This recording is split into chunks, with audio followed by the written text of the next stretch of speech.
Hey, folks. Hey. Happy, what's today? Thursday. Happy Thursday. Give me 1 second. I'm just trying to make sure my notes here are organized. I know I'll be having a million topics. See if I can find this real quick. Give me 1 second. Where did I put that thing at? Da-da-da. Yeah, we're going to do some of this from my other set of notes. Just trying to find the piece I'm looking for. Where did I put it? Anyway, in the meantime, can you guys hear me? Hope my sound is good. All right. How's my sound? Somebody tell me my sound is good, and then we can jump right into this. We do have a lot to cover today, but it'll be, honestly, once I finish lighting up a few folks, it'll be a pretty light live as far as the content. We'll be a few things that are a bit happier. I get tired sometimes always having to light everybody up, but I just got a few folks that need to get dragged lightly, and then we can keep it moving. Oh, this is what I needed right here. All right, perfect. All right. Let's see. What up, course correction? Let's see. What up? Veronica. Tana May, what's up? Tana May, I think your book might be banned in Florida. Just saying. If y'all don't know, she has a children's book called Son, You Are a King. So definitely check that out. It's by this lady, Tanae V. Baker. It's a children's book. I feel like it'd be banned in Florida, but we'll see how that goes. Tyler Hackner, Queen Nanny. If I'm skipping you, please forgive me. I'm just kind of scrolling. I didn't grab my glasses either. I'm in denial that I'm blind, and so I got these glasses, and I don't like them because they look like they're not the prescription ones, but they're the ones that are supposed to protect from like the blue light, and I don't like how they look. But I'm gonna go grab them in a second. All right, we're gonna just jump honestly right into it. Just because, yeah, I got some things I want to address. But actually, before I do that, just to kill some time, because I know folks are still hopping on, even though I'm a few minutes late. Y'all know every time I go to the record store, I got to highlight what I bought. So let me grab it really quick. Oh, we got glasses too. Huh. Damn. And the glasses I got, the first ones that came in ended up being cracked, so I had to order a different one, which kind of sucked. But okay, so what I recently picked up from the record store. All right, everyone should know this one, right? Jackson's third album. This is the one with I'll Be There on it. All right, they also have like a really good version of Bridge Over Troubled Water. You know, nobody's ever going to touch Aretha's version, but you know, this was dope, so I got that. All right, Come Together, Ike and Tina. All right. For some reason, I really just like getting all the vintage and the throwback vinyls. I know that it's the movement now where everybody has like all the current vinyls, but I'm not paying $40 and $50 for any new music. Sorry, but these throwbacks I'll definitely pay for. So, Ike and Tina. This one here has been a pleasant surprise. All right, Eddie Kendrick's "People Hold On." I didn't even know this was an album. I only knew the album that had like "Intimate Friends" and the album that had "Keep on Trucking." But this is actually like a really, really nice project here. It's like real super pro Black Mother Africa, me and my people come together kind of stuff. Really dope. It didn't really do that well, but this is a really nice album. So if you want to dig into the Eddie Kendrick's catalog, go back and revisit this album. I don't even know if this one, I think this one's on the streaming sites as well. So check that one out. That's a nice one. And then I was still on like this Motown craze. So they had the Cloud 9 album, Temptations. Everybody knows Cloud 9. They also have a version of I Heard It Through the Grapevine that I did not know existed. I feel like that's like the third or fourth version I've heard from somebody other than Marvin or Gladys and the Pips. So Temptations. Then I got another Eddie Kendrick's because I was so busy trying to find Intimate Friends. And then it was on this one. This is the one that has just like a lot of his good work. It also has some of the Temptation stuff on here. So like Just My Imagination, Keep on Trucking is on there as far as his solo music. So of course, that's a nice one. What else did I get? Rick James, Cold Blooded. All right. Who do you think you belong to? This is the one with Ebony Eyes. Even though I didn't like Ebony Eyes, that's that song with Smokey Robinson. It was cool, but I always liked the song Cold Blooded. It had some good oomph to it. I always felt Ebony Eyes was a song that was released because when we talk about music and talk about what was happening in like 81, 82, as far as like radio programmers being afraid to play Black music if it wasn't strictly like easy listening and adult contemporary. That's kind of what I thought Ebony Eyes was. The same energy with like Michael Jackson's The Girl Is Mine being the first single off Thriller. You know what I mean? Roberta Flack, Donny Hathaway. What's on this one? I haven't even listened to this one yet. I'm trying to read the title. Oh, this one was Back Together Again. You, me, back together again. Oh, and it has You Are My Heaven on it. Okay. You Are My Love. I like that one too. You Are My Heaven. By the way, speaking of Roberta Flack, there's a really good documentary that just came on. I don't know if that was PBS, but I think it was PBS. But it was a really, really good documentary. Really good. I don't remember what it was called, but definitely check that out when you get a chance. If you don't really know her backstory, that's a great just insight into her entire experience. I didn't realize, I knew she was hands-on with her music, but I didn't know she was like in it like that. So yeah, Roberta, yes, I hope she's doing well. I'm glad she's still with us. Then of course, there's the Sparkle soundtrack. Aretha Franklin. Most people know most of the songs from here, even if you don't know Aretha's version. So like Giving Him Something He Can Feel, Hooked on Your Love, Sparkle, Jump. I always like Jump is one of my favorite Aretha songs. So Jump is a dope one. It's weird because Jump isn't really, I wouldn't consider Jump like a disco song, but it came out during the disco era, but it's not really a disco song, if that makes any sense.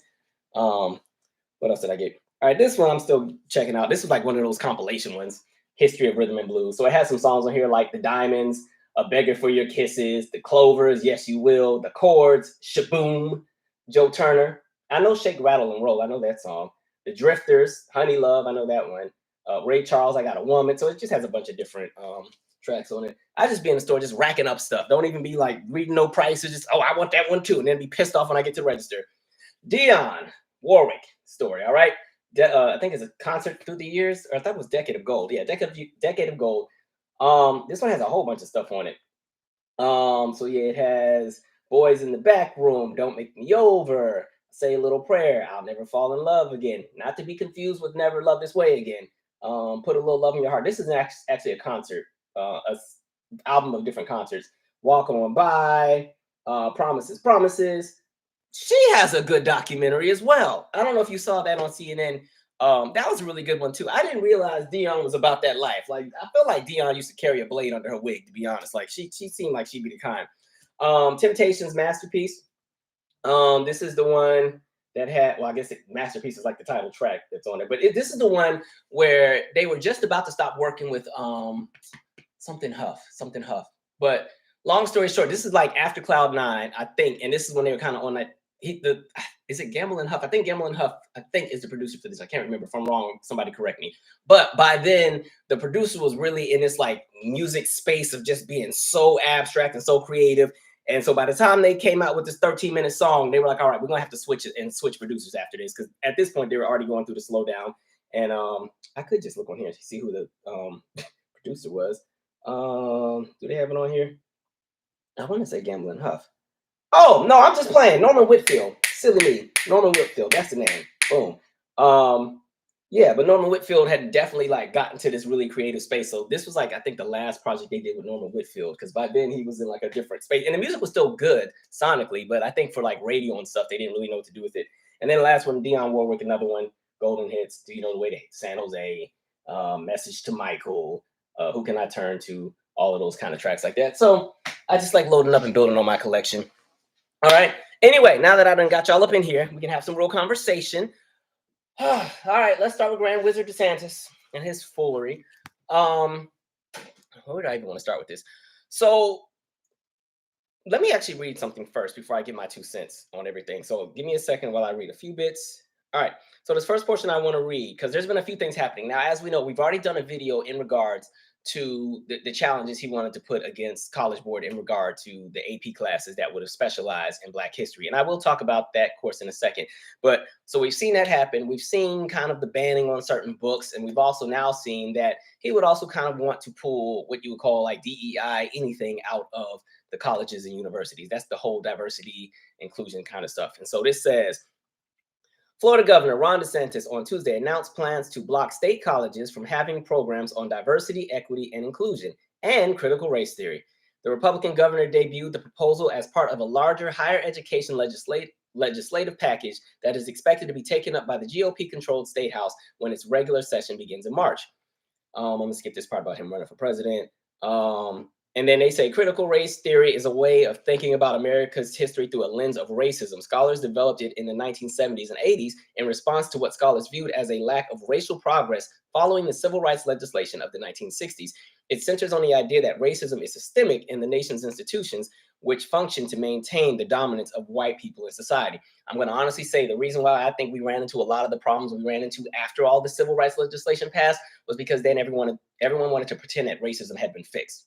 We got into this space where all of a sudden everything was post-racial. We got into this space where now we're going to just kind of paint this whole hands across America. We are the world image of the United States. And we're just going to put everything under the rug. So even though you have all these systemic issues in place, even though you have all this policy, even though you have these covenants and ordinances that are still in action, even as we speak to some extent, we're going to pretend that all of that's been handled because Martin Luther King died and they passed a bill or two and everything has been healed. And so you do enough fluff and enough cover up over the years, those systems start to still repair themselves and you still see the outcomes of what those systems were intended for. And that's why you started to see, or you see like the racial wealth gap and all the other things we constantly talk about. Anyway, back to the article. He says, I think people want to see true academics and they want to get rid of some of the political window dressing that seems to accompany all this, Desantis said at a news conference, adding that DEI and CRT programs would get no funding and that will wither on the vine. In a statement, the governor's office said the proposal raises the standards of learning and civil discourse of public higher education in Florida by prohibiting higher education institutions from using any funding, regardless of the source, to support DEI, CRT, and other discriminatory initiatives. The proposal was expected after the Desantis administration requested in late December that the state college submit spending data and other information on programs related to diversity, equity, and inclusion and critical race theory. The governor is also pushing for education administrators to realign courses to provide historically accurate information and to not include identity politics. DeSantis' proposals have not yet been introduced as formal legislation, but the GOP-controlled state house is often eager to try and carry out his initiatives. DeSantis and other conservatives have long argued that critical race theory and diversity, equity, and inclusion programs are racially divisive and discriminatory, and are often cited in criticism of what they often call woke ideology in education. Last year, the governor signed legislation dubbed the Stop Woke Act that restricts certain race-based conversations and analysis in schools and businesses. The law bars instruction that says members of one race are inherently racist or should feel guilt for past actions committed by others of the same race, among other things.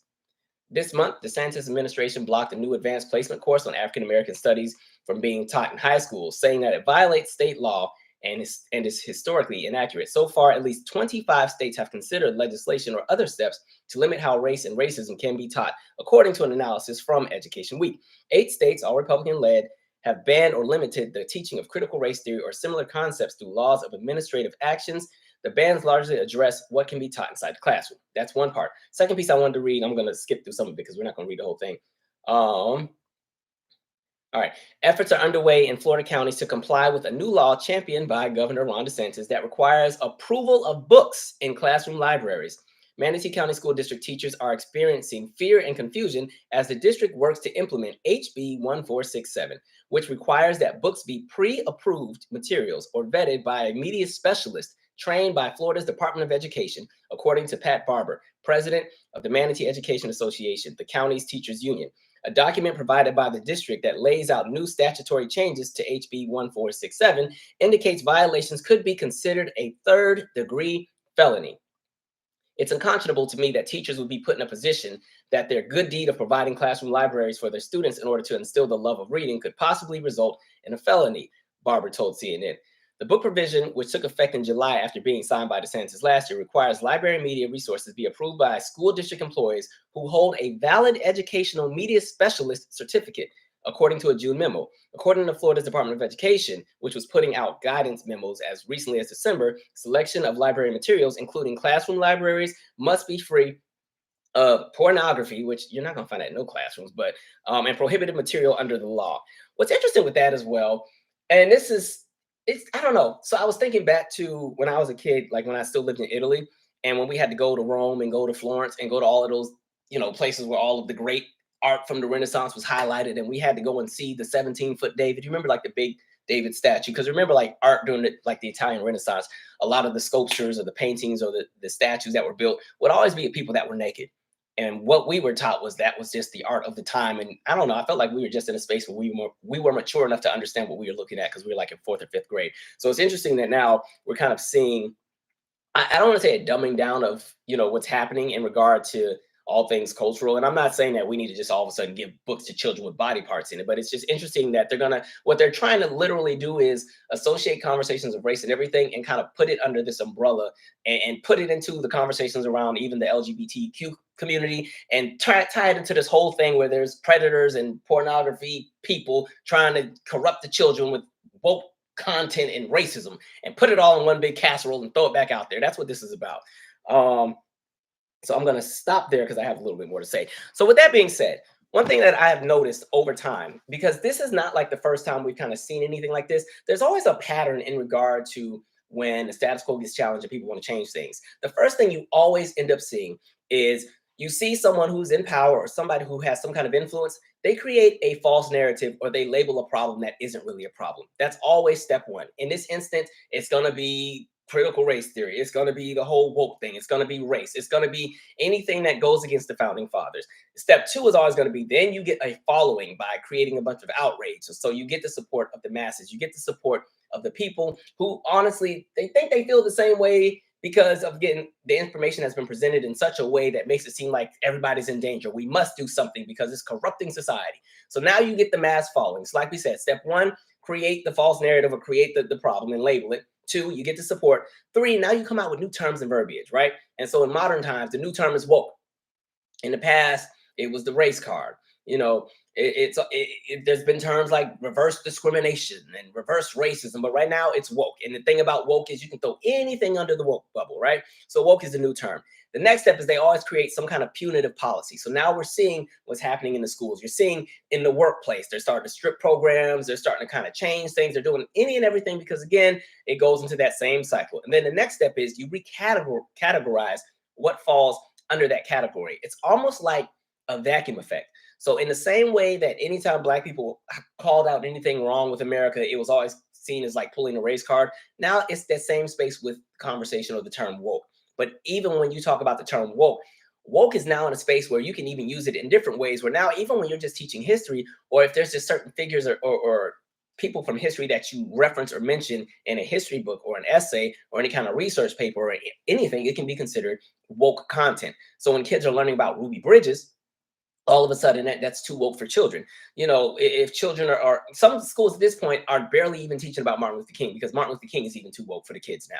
And honestly, that would have been the safest approach to teach race because that's what they had done after the end of the civil rights era. And once we had civil rights legislation passed, if you were a kid like me who went to school in the 90s, early 2000s, the main introduction of anything in regards to race was Martin Luther King, maybe Rosa Parks. You got the people that were seen as safe enough to teach. And that's mainly because they watered down the history lessons around somebody like Martin Luther King, which is why when people want to use Martin Luther King as kryptonite to shut Black people up, they constantly talk about nonviolence or the content of the character, or he had a dream. And every time you start tripping, you waking him up, the same kind of nonsense. Anyway, then the next step becomes to take down those institutions from the inside and out. How do they do that? They create new laws. They create new appointments. A lot of times you put somebody into a position of power within that institution that has no interest in ensuring that the institution will be successful. Or even they don't even have to have the range or the expertise. It's kind of like putting Betsy DeVos, whatever her name was, putting her over education when the last administration was in power. And so even with Desantis, I saw what he had done with it's called the New College of Florida, where he got rid of the president that was there and put in one of his people. And the person that is in there has no kind of ties to education at all, right? And then from that point, you seal in and cement it. You lock it in and make sure that it's something that's permanent, that can't really be undone unless there's a whole lot of undoing in regards to policy and legislation. They do the same thing with our voting as well. So when you gerrymander and pretty much cheat out a bunch of districts, and then you go and you restructure and reappoint how the positioning is going to be in regards to how elections are put out, who's going to be in what positions. You make positions permanent or you make positions unelectable and now they're only appointed. Like there's a bunch of nonsense that happens. Let me take a breath because I start rambling. I don't ever come up for air for nothing. And so the thing that's really interesting with that is, it's always a reaction to something else. That's what normally triggers it. And so if we look at life for like maybe the last 15 years, take a look at some of the things that you think would probably trigger somebody like Ron DeSantis to be so concerned all of a sudden about this CRT and everything. You got to think back. We had the 2008 election, right? That puts Barack Obama in there. And even if you necessarily don't see Barack Obama as somebody who would have been a threat to, I guess, the status quo of America. The symbolism behind him being elected is something that people can say, oh, it inspired a whole lot of folks. And then you started to see diversity in all kind of different aspects. Companies started trying to ensure that they, that their co-workers, the people on their boards, the people who were the face of the companies will kind of more so reflect what America was turning into in regards to the diversity that was starting to appear. So you had that take place. You had more diversity in entertainment, where now there's more content that's out there, where it's not just the same kind of people you constantly see. Now you're hearing different narratives, different stories, seeing different experiences, not in just our television, but in our commercials, in our music, and everything. And then at the same time, you started seeing a lot of the kickback in regard to police brutality around 2012, 13, 14, 15. Right? You start to see all these different movements. You start to see bigger conversations. You see social media emerge and evolve in a way where now people aren't just using social media to take pictures of their vacation at the beach. Now they want to use social media to educate. They want to use social media to start movements. They want to use social media to spread awareness about different things, right? You have evolutions and calls for change. And then you have people who work and try to challenge the status quo. And so things like that are things that terrify people who feel that their livelihood is at stake. And for people like Ron DeSantis and people who see the world the same way he does, they feel like their lives are at stake by other people having some kind of opportunity to come up, even if it's the bare minimum, even if it still means that even with them coming up, they still live under a system of anti-blackness or a system of imperialism or a system that will still always ensure that whiteness will always be the status quo. But that's still too much, right? And so the next step, like I always said, is now they use fear and protection of whiteness to enforce how it is that they feel. And that's why I brought up those 7 steps. Again, create the false narrative that there's a problem, get a following and, the people who are outraged about it. You create the new terms and the verbiage around that problem. You create punitive policy, and then you recategorize what falls under that category. You take down the institutions that you think are a threat to, ensuring that category is a thing. So you tear it down from the inside out, and then you seal in and you cement. And so that's what we're literally witnessing. I don't know if you guys got a chance to see or hear that clip of Marjorie Taylor Greene. She was at some committee thing, and she was asking a guy about CRT. I'm just going to play the audio because I have it in my phone. I just want you to hear the language of how this operates, and then we're going to dissect for a second. All right. Let me pull it up really quick. All right. Tell me how much COVID cash with the CRT? Critical race theory in education. It's a racist curriculum used to teach children that somehow their white skin is not equal to black skin and other things in education. Yeah. No, I do not know that, but I do know that there's provisions that the federal funds generally are not used. They're supposed to be used for curriculum. Oh, that's a state. Oh, Mr. Dodaro, I have to tell you, in Illinois, that they received $5.1 billion at an elementary school there that used it for equity and diversity. So it's being used for these things. Mr. Dodaro, can you Okay. Can you tell me? All right. With that being said, hold on, I got to take a sip on this one. Okay. 3 things. Thing 1, her definition, of course, is some nonsense. But the thing that I want you to pay attention to is look at who she centered in the conversation. So we just went through this whole article and debacle about like the origins of CRT. And mind you, CRT is not being taught in any kind of public schools in a K-12 institution. That's not a thing. For the like millionth and 180th time, that was something that was taught at a collegiate level. And again, it's something that's taught for people who make a choice to go and study that specific content. It's not something that's mandatory. It's not something that's institutionalized. But with that being said, her definition was something that makes white people feel guilty about their skin. So even in that conversation, she centers the ideas of whiteness around the conversation of CRT. She centered herself in it, the idea of individualism. I talked about that on the Ron DeSantis video, where again, when we're having these conversations about structural issues, the conversations and the issues we run into in regards to a lot of times white America is that they center themselves in every conversation. So things that are structural, they turn into an individual problem. And so her definition of CRT goes to the idea of making white people feel bad about being white, when that's not the purpose at all. And then the other thing that was interesting, when she talks about the $5.1 billion that went to a school in Chicago. Can someone please point to me a school in Chicago where they have $5.1 billion in the budget? Because that's where I need to send my kids. First of all, the funniest thing with that, because we're just now in a space where some of the most looniest people have been elected and put into positions of power. They can just go and spew and say anything and pass it off as fact.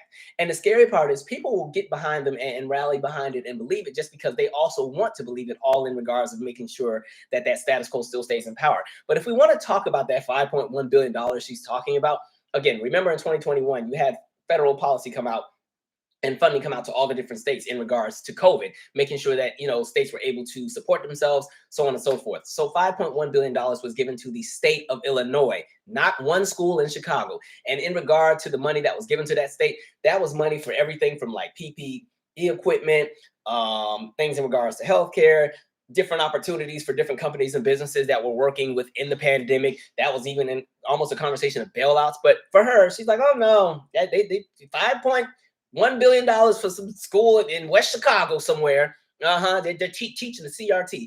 And even the way that they bring up CRT, they present it as if like it's making these young little race soldiers that are going to uprise and destroy America once they graduate from high school. Like that's the way that it's being presented. So this is a lot of chaos, right? And so, like I said, she censors whiteness in her response of what it is. So I'm like, not only do you try to hound somebody about something, but then you have the entire perspective of what it is wrong.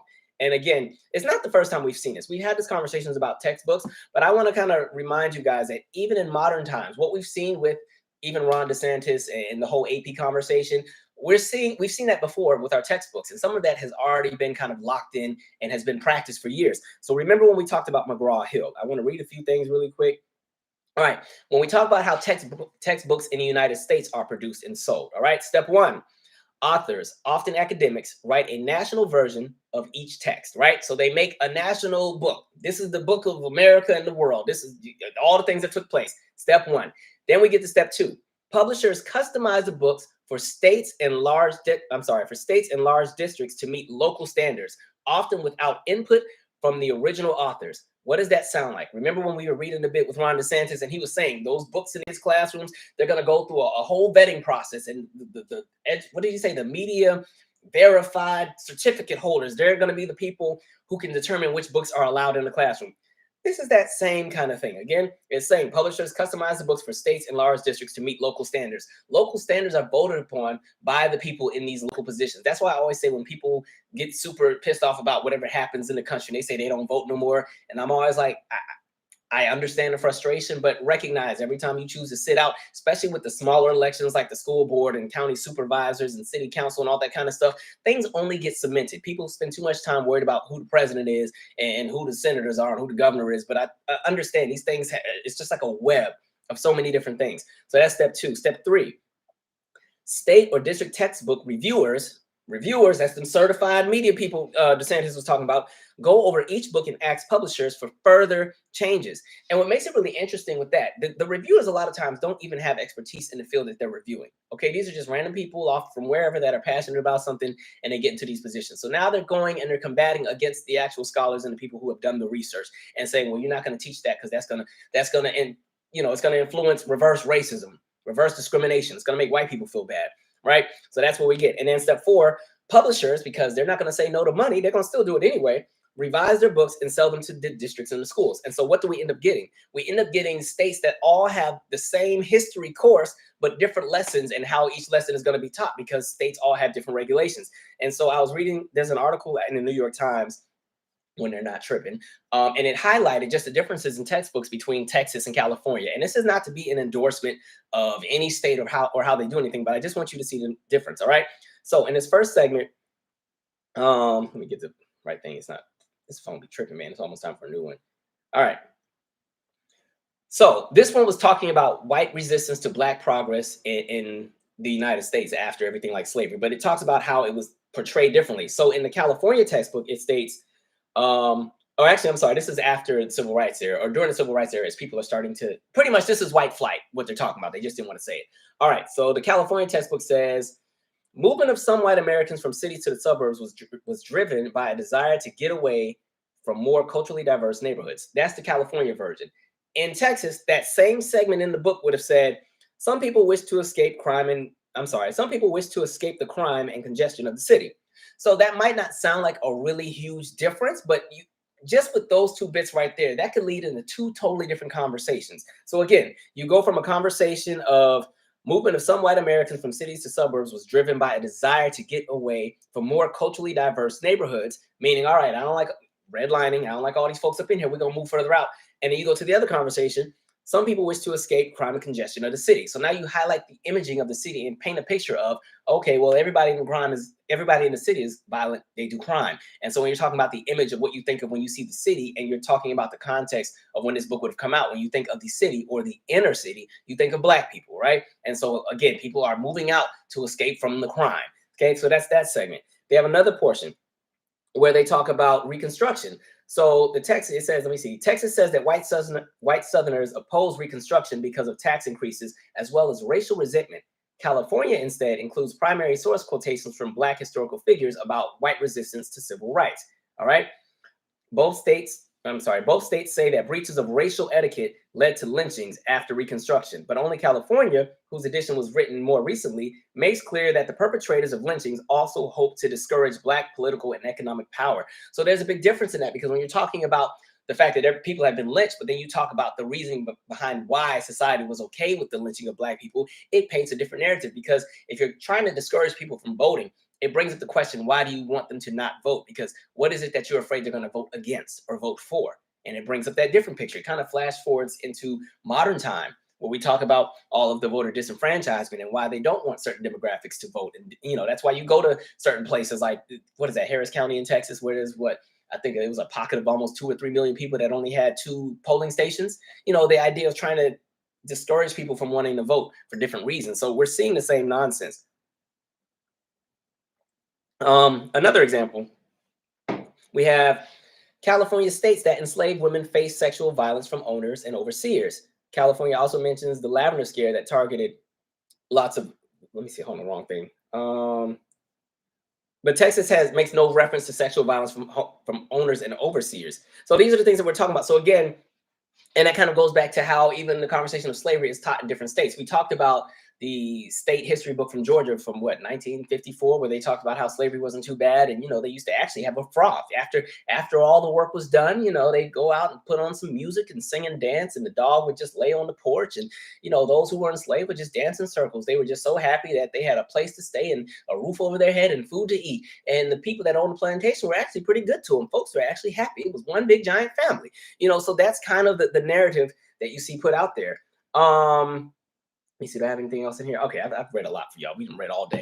So pretty much that's kind of the nonsense that we see. And so one of the things I also want to highlight, because one of the things that Desantis was saying in regards to his reasoning to tearing down the whole AP thing, his main argument was, he was saying, oh, well, it highlights and focuses on queer studies, and it highlights and it focuses on feminism, and that's not Black history, and so on and so forth. And I found it interesting because all of a sudden he's trying to pretend he cares about how Black history would be taught and whether or not our history would be anything. But to that point, what I do find funny is both of those elements would still technically be an element of Black history. I don't care how you see the world. At the end of the day, you cannot erase people just because you may not agree or like the way that they see things or do things or operate. That's nonsense.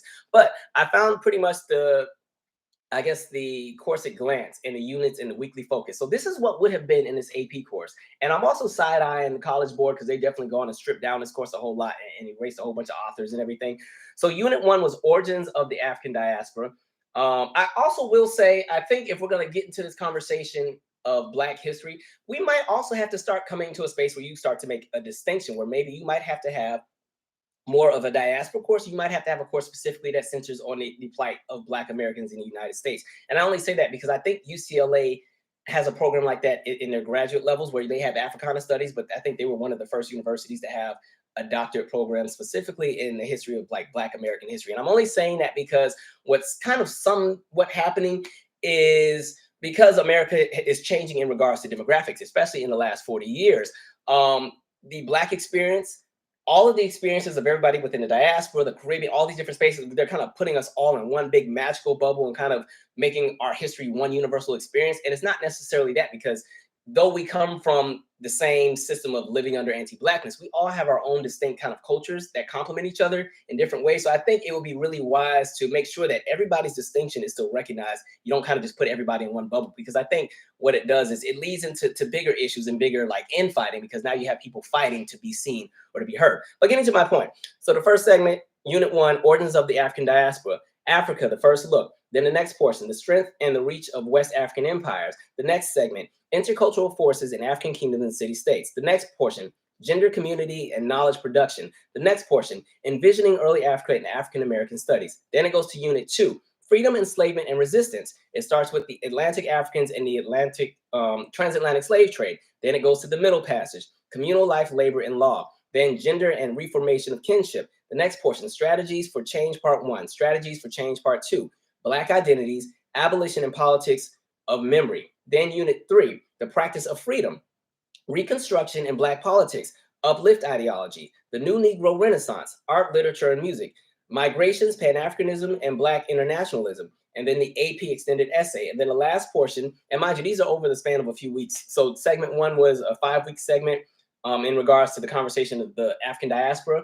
And then segment 2, unit freedom, enslavement, and resistance, that's an 8-week segment. The practice of freedom is a 7-week segment. And this last portion, movement and debates, is an 8-week segment. Anti-colonial movements and military service, the long civil rights movement, Black power, Black arts, Black pride, and the birth of Black studies. The next portion, the Black feminist movement, womanism and intersectionality, African American studies and movements and methods. The next portion, diversity within Black community. The next portion, Black lives today. The next portion, new directions in African American studies. So what he pretty much tried to do, again, make the whole blanket statement and say that the entire segment was about, I think intersectionality was what he talked about, intersectionality and something around queer studies and feminism. Those were like the things he had the big beef with. And that was the reason why he was like, just get rid of the whole thing. And I want people to understand that no matter where you stand politically or how you see things, people should still have a choice as to what it is that they would like to consume. And the thing about an AP course is not anything mandatory for anyone. That is a college level course for high school students that choose to take it, right? And so they have a choice as to whether or not they want to take that course. And so you're now getting into the space where now you're watching somebody like Desantis go after people's choices. So the fact that now not only are you going after what's happening in the high school courses with the AP stuff, now you're going after entire colleges and institutions and trying to change how they operate. Recognize that the reason people also go to college, in addition to getting that piece of paper that can somewhat ensure that they might have a job when they get out, a lot of people also go to college to see the world from a lens other than what they grew up in. You go to college, or what you should get out of it, at least in my opinion, in addition to that, is a new lens on just the world, a lens outside of what you just knew, recognizing and seeing things from a perspective that hasn't been your own. Like if you're somebody who's grown up in whatever town you've grown up in your whole life, and now you go off to school somewhere, you're going to end up at this university that has, I don't know, 10, 20, 30,000, 40, 50, 60,000 people who all come from various backgrounds. And it's kind of like this really interesting learning experience where you learn that the world doesn't operate as you see it. You've seen it one way because that's all you know. And now you're seeing that two people that can come from two totally different experiences can have two totally different interpretations of the world and how to maneuver and how to do things. And so by putting so many people in different spaces that share so many different experiences, it helps to create pretty much a space or an ideology where there's room for growth, where there's room for improvement, where there's room to fix the challenges that we see wrong within society. And so by constantly trying to keep people in these bubbles of, I want to just say stupidity, like it doesn't help to progress anything. And so I find it super, super interesting. And to get to that point, so when I did the Ron DeSantis video, I got a lot of people who were like fighting me in the comment section, like, when are we going to move on? And not even we, because it wasn't a whole lot of we's telling me this. It was a whole lot of them telling me what me and mine should do. But when are y'all going to move on from slavery? And, it's time to move on. And see, I think even when somebody has that kind of approach to these conversations, it highlights the fact that people are so far removed from reality. It highlights the fact that for some people, there's a privilege within their existence where there's things they never have to think about because they've never had to experience it. It's not in their lineage generationally, but at the same time, they don't have the insight or even the understanding of this country's foundation and how it still sustains itself through that foundation. And when people don't understand that, it's easy to tell folks, get over slavery, because the way that it's been taught for so long, they just thought it ended and we moved on. Like I said, if you went to school and I went to school, Black history was slavery to Oprah in 40 pages, all right? The slaves came on the ship. There was some slavery. White people felt bad. From the white people in the North felt bad, right? And they said, we can't do no more slavery. We got to save these people. And Abraham Lincoln said, yeah, I believe it too. We're going to do it. So he freed everybody. And then the people in the South are mad and killed Lincoln. And then we fast forward because we skip all the rest of the years. We never talk about construction. We jump straight to like the 1950s to Rosa on the bus because she was tired, Rosa was tired on the bus, and Martin had a dream, but people didn't like that Martin was dreaming too much, so they wanted his dream to become a reality physically, so they went ahead and killed him. And when he died, the whole world woke up. And now Oprah has a TV show, and Michael Jackson Thriller is like the best-selling album in the world. And if we fast forward to modern times, Beyonce is about to be on a stadium tour. That was Black history, right?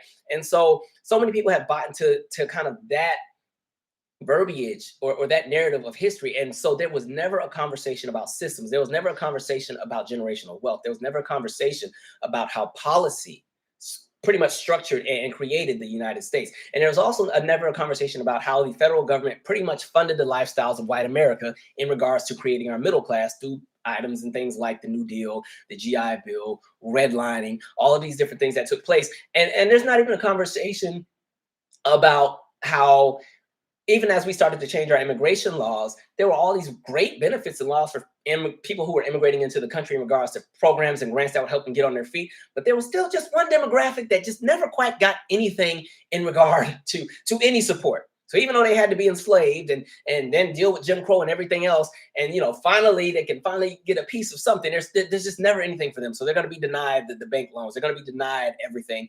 And then we wonder why we're in the predicaments that we're in, because again, equity has not been spread all around. It's been spread to some groups, and we're happy to see everybody do well, but dang, everybody wants to eat too. And so that's kind of where we're at. So that's where we're at when you see the flaws with that. So many people were fighting me on that, like, y'all need to move on. And I'm like, why are y'all so afraid to have conversations about history, especially Black history? And again, like I said, Black history is not just all doom and gloom.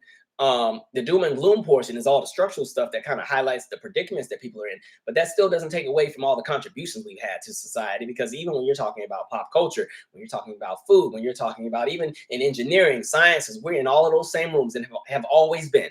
And so it's just interesting that so many people want to fight me on the whole conversation of this being a course. And I'm like, y'all are so afraid, because you recognize that when people start digging through these books and seeing bits and pieces, it paints certain groups of people to not look super great. And that's some stuff people don't want to hear.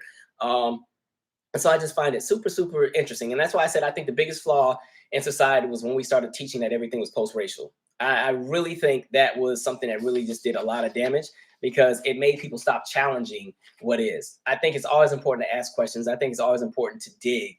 And even when things don't align, you try to find reasoning as to why things are the way they are. But we've always been taught to just accept what is, because it happened and that's it. Now move on. That's where we're at. Now everybody come on in here. We're going to watch one of these symbolism movies. We're going to watch Long Walk Home. All right. They had the bus boycott, but don't worry. There's going to be the nice white lady who drove them to work. All right. Because even while we're telling the history, we're going to kind of water down the narrative to make sure that it didn't look too bad. Right. There was some good folks out there. All right, I'm going to pause because I said a whole lot and read some comments. Thank you, Iron Will. Love your channel. Keep up the great work. Thank you. Also, thank you, Jade Alexander. I appreciate your insight and content. Thank you. And then also thank you, Alana Trotman. Okay, so let me see some comments here, and then we'll keep going. And I still got a few more people to drag, so I ain't done yet. I'm just taking a break.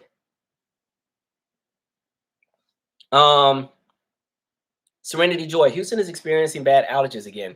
I don't let me see. I don't want how Florida is being run to be how the whole US is being run.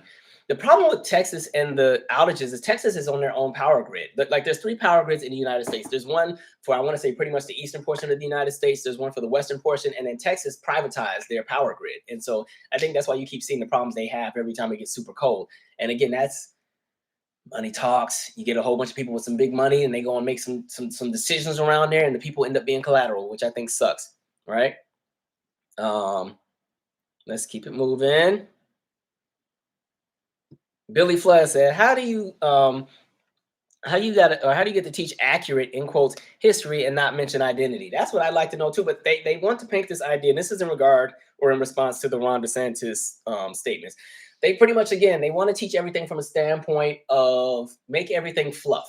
And so their definition of American history is all the founding fathers foolery. And the fact that Paul Revere is still in our history books. I've said this as long as I've had this channel. I'll never understand how Paul Revere made it in the history book. All that man did was ride on a horse and say the British are coming. But that was so important that it has traveled for 300-400 years, right? But everything else it serves no purpose. It doesn't need to be in the book. So we're not putting those other things. We're not going to talk about Henrietta Lacks. you know, and the fact that most of our modern medicine comes from her own, you know, DNA and cells and everything else like that. No, we're not going to talk about no Henrietta Lacks because we got to talk about Paul Revere on that horse. The British are coming. They would have knew the British were coming once they saw them coming anyway. Somebody, he wasn't the first one to see them, but whatever. I'm gonna keep it going. Billy Flood. That's about Betsy. Betsy DeVos was literally put to destroy public school, and she has mostly succeeded. Yeah, because her thing was all about school choice, right? And really pushing the idea of like private schools, charter schools, and recognize there's money to be made in private schools and charter schools, especially when you're talking about ways that you can manipulate the tax code and pretty much receive benefits in the end in regards to what you can write off.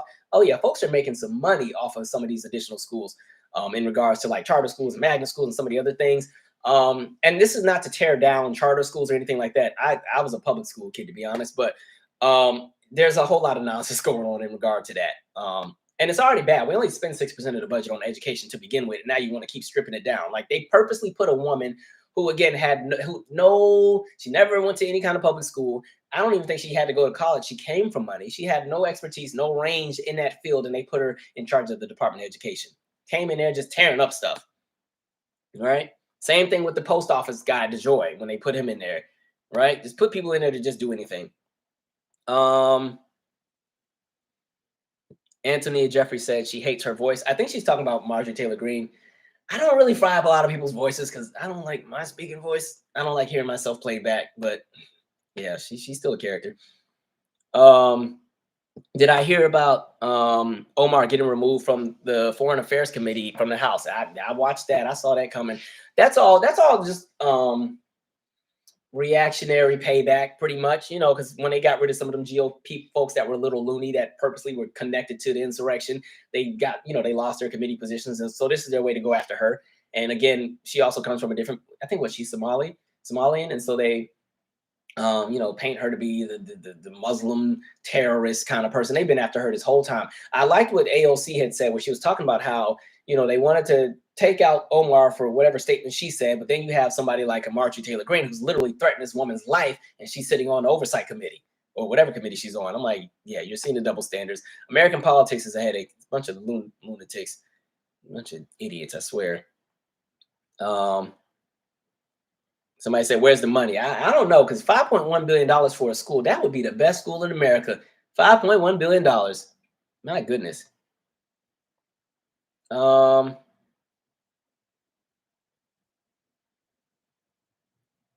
Melody said, I've seen Luke Campbell talk more about these former NFL college coaches at HBCUs than Ron DeSantis. Rape shot. And there's so much crime in white suburbia. They just hide it. That's in response to the bit from the textbooks where they're talking about people who left the city to escape crime. Yeah, you go to out there to Appalachian on them. They get some super high murder rates. Go to what is that, Santa Barbara region too? They got a really high crime rate as well. Billy Flood, no, I keep seeing all your comments, Billy, but we're gonna read it anyway. Yes, he said blackness is not a monolith, which I totally agree with. I think the only thing that all of us have in common in regards to folks who look like this is that we all live under a system of anti-blackness. But then it breaks into different layers and different experiences depending on where in the world you grew up or what your lineage is, how you see the world. Because again, like we've said this before, there are people who are black and identify as conservatives. There are black people who do things differently politically, they all kind of different things, but we also fall under that bubble of anti-blackness. So no matter how far you get within your realm or stretch of how you do and operate and see things, eventually anti-blackness will find you at some point in time. That's what I've always said with folks. Somebody said, Calvin, I wish you would just do like a once a month. I'm sorry, Calvin, I wish you would just, why can I not freaking, you know what? Boom. I should be like the old people that put them up over the nose. But all right. Calvin, I wish you would just like once a month do a history lesson on YouTube. Oh, announcement. What I was gonna say too. One of the things I'm gonna start doing, if you start seeing videos that say like Calvin recap, it is not anything that is new. What I'm doing is I realize that I have so much hidden within my in the news videos, especially with like a lot of really dope history lessons. because those in the news videos tend to be like an hour. There's a lot of really like good content in those, and I think sometimes people never get to them or can never find them because some people only want to watch for maybe the entertainment stories in the first half. I was like, okay, I'm going to start pulling out some of those segments and giving them their own separate videos. So if you see a video that says like Calvin's recap, or maybe that might not be the title, but I might change it. Just understand it's something I've already uploaded, but I'm just trying to put it out there. So like maybe one segment might be a conversation about states' rights, and it'd be a segment from one of the in the news videos where I talked about the U.S. versus Lemons case and stuff like that. But that's also an idea as well. Maybe like add in some other segments. And my plate's just really, really full. I'm trying to like not burn myself out here. All right, let me keep going here. I appreciate you guys for reading all or writing all these comments, even if I don't get a chance to see them now. I do actually go back and rewatch the live and see the entire live chat most of the time. Billy Preston says, but African American studies is a worthy place to begin study. And I think, yeah, I just think with that, I just don't understand the fear of African American studies, because I think the beautiful thing about an African American studies anything is if you've grown up and you've grown accustomed to seeing yourself, and I'm speaking for white America, seeing yourself as the standard and the standard of operation and how to do things your whole life, and then you get introduced to concepts you've never heard before but are common knowledge for people like us, or collective thought, it helps you to kind of step outside of what it is you have just been accustomed to, and it makes you see things differently. Because I've said this before, especially for like a lot of working class white Americans have so much in common with Black Americans that fall in that same socioeconomic bubble. But the conversation of racism is what kind of has always separated us, because one group has always thought they were better than the other. And so they will even vote against themselves to ensure that the other group stays beneath them. And so I've always just seen that to be very interesting. Like I know Roseanne is now, we don't really claim her like that, but I always found the Roseanne sitcom very interesting. Not the 2017 version, but the original Roseanne sitcom from what, 89 to 98 or something like that.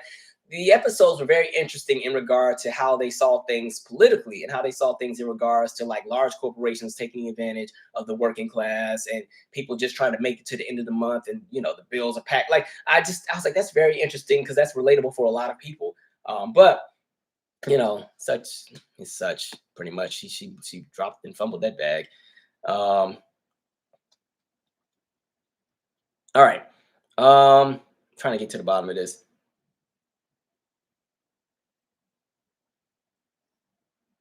Bookaholic Blue, I'm so glad you said that. They said she bad word. Black people saved themselves from slavery. Like the other thing is, I've noticed sometimes I'll get kicked back and people are always like, you see all this, and then they'll say how many people died from the North. You know, however many thousands of white people died so you can be free. I was like, absolutely not. No, they didn't. If you think any white person in the 1800s purposely took a bullet for anybody who looked like me, absolutely not. That is not why they went and fought. Like I don't know where that turned into a thing. But again, when you center whiteness at everything, you take away the logistics of reality.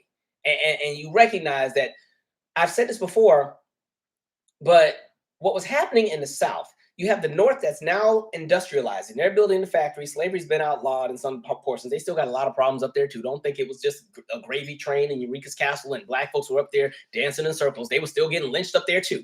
But, you know, the North was industrializing. The South was still doing the slavery thing. And the South was still outpacing the North in regards to the kind of revenue and the money that they were bringing in from slavery. And the North is like, dang, man, well, you know, now we're industrializing and we're doing factories and trying to unionize and do all these different things, man. We got to pay folks and the wages and stuff. We got to spread all this out. If y'all would just get rid of y'all slaves and do stuff like us, we wouldn't feel some kind of way about y'all having, you know, these big old giant houses, and life seems to be a bit smoother for y'all down there and everything like that in that nice weather. And then y'all get the nerve to come up here and vacation and stuff.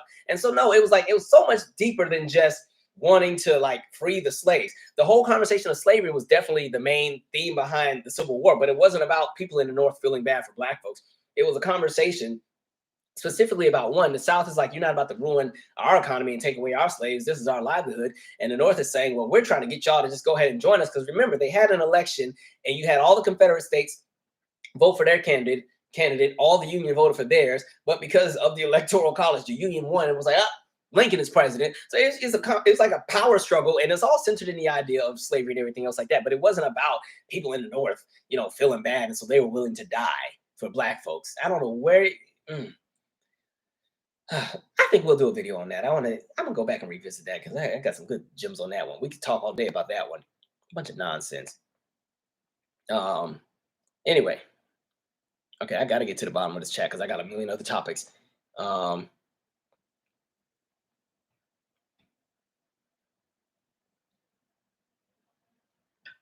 like that quote. Miss Posh 99 said, "You got to see the whole picture of history. Like the history is important because I think you tell all elements of history, not just the portions that you want to talk about, not just the portions that you like. In order for everything to make sense, you have to see the full picture. And that's why we keep coming to the space where history is starting to repeat itself, because so many people aren't in the know of what has happened before. And now we're literally watching things that just happened 30, 40, 50, 60 years ago happen all over again because you're raising a generation to be removed from reality. And I don't, and I will say, I think the emergence of social media kind of helps to combat that because a lot of these kids are not playing this game. They know what's up, which is pretty dope. I like to see that they're constantly challenging the status quo. So I'm like, that's pretty dope. Somebody said our people are the only ones told to move on. Of course, because yeah, let it be December. What day did John Lennon die? That's almost a holiday in this country. Talking about move on, but okay. I'm gonna keep scrolling just because I gotta get further. Seeing the Sunset said, "Hi, Calvin. The Santa Clausification, all right, of Dr. King's legacy and the gross oversimplification of Black history is because they're too embarrassed to teach what really happened. Because it goes back to what I said in the Desantis video. When you teach the full aspect of history, it's not going to make some folks look good. And then it has to make folks answer for different things. And then when you really get super deep, you start talking about generational wealth and residuals and everything and how to make it right. That's a conversation people ain't trying to have. They don't want to hear that. Absolutely not. All right. I'm gonna keep scrolling. I'm so sorry for missing some of your comments, but we have to keep going.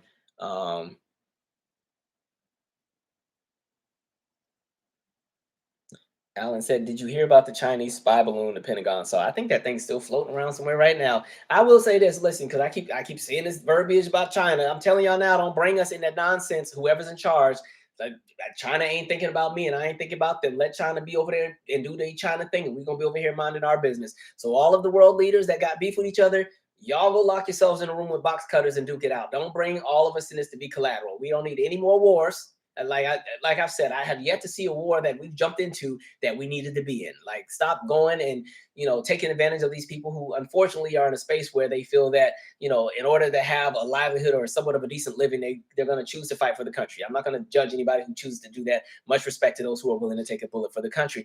But I'm tired of seeing people who have made that choice become collateral to really stupid policy and the ego of people in charge, and then they come back broke up, or they don't come back. They come back in a bag, and then the families barely get any support. Or if they came back broke up, they don't get a whole lot of support. All of our VA hospitals are at capacity or underfunded, and all of these different things and all these different problems. And just listen, whatever smoke y'all got, y'all work it out amongst the leaders. Okay, that was a really great African parable that always said, when two elephants fight, it's the grass that suffers. And all of us are the grass, right? And we getting stumped out every time these world leaders get into their little tiffs and they want to bring us in it. Don't bring me in the nonsense. I was minding my business. I ain't think about China like that. I think our economies are too interdependent to ever really go to war with each other. Because I was seeing the one person saying, yeah, he was predicting that we'd be to war in China in like 2 years. Like, for what? I understand we got some trade issues and all, but that doesn't mean we got to blow up nothing. And I understand there's a conversation about Taiwan. Y'all better use y'all words and figure something out, because don't bring us in it. Do not bring us in it, please. Thank you. And also recognize that we're not in this space where we can just keep fighting wars in other people's countries. All of these countries we want to have beef with now have air forces and navies and Marine Corps and everything else. And so we're not just going to keep jumping into wars and nothing will ever come to our soil. We're in a different headspace. We're in a different space now. Folks got all kind of technology and missiles. They don't even have to leave and come from anywhere. They can handle stuff from a computer, from whatever base they're in. So, like, understand. And that's some kind of smoke we don't need to jump into. Hold on, give me 1 second, y'all.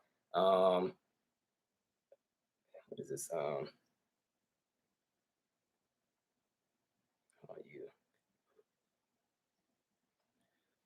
Okay. All right. I want to keep going. All right. So then this Tyre Nichols. So another thing. So I'll get to it. All right, so some additional details, right? So now we've seen there have been 2 additional Memphis police that have been fired. They were also seen in the video, so they have also been fired. There have been 3 EMTs that have also been fired, and there have also been 2 deputies from the Shelby County Police Department that have also been fired, right? And so it's interesting because even on that video, folks was like, you didn't talk about the other people that was in the video. And I'm like, did y'all not watch?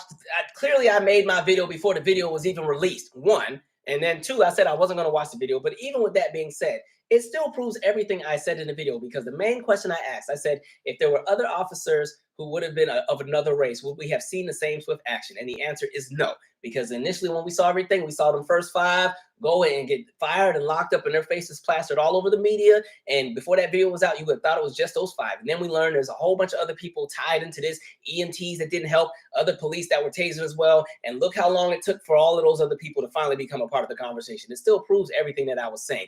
I think we have to also get in a space of not trying to be, I don't want to use the word woke because Desantis has ruined that. That used to be an in-house phrase. So I'm just going to say interrupted. Interrupted, like somebody woke you up out your sleep and interrupted you.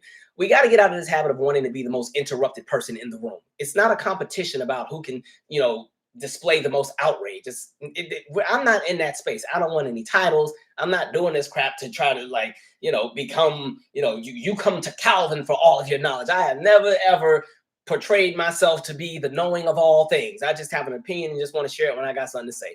That's it. So let's not turn this into, a space of where, rather than focus on the actual issues that are important, we turn this into, let's kind of create all of these different spaces where we're going to start creating new public enemies based on like really silly things.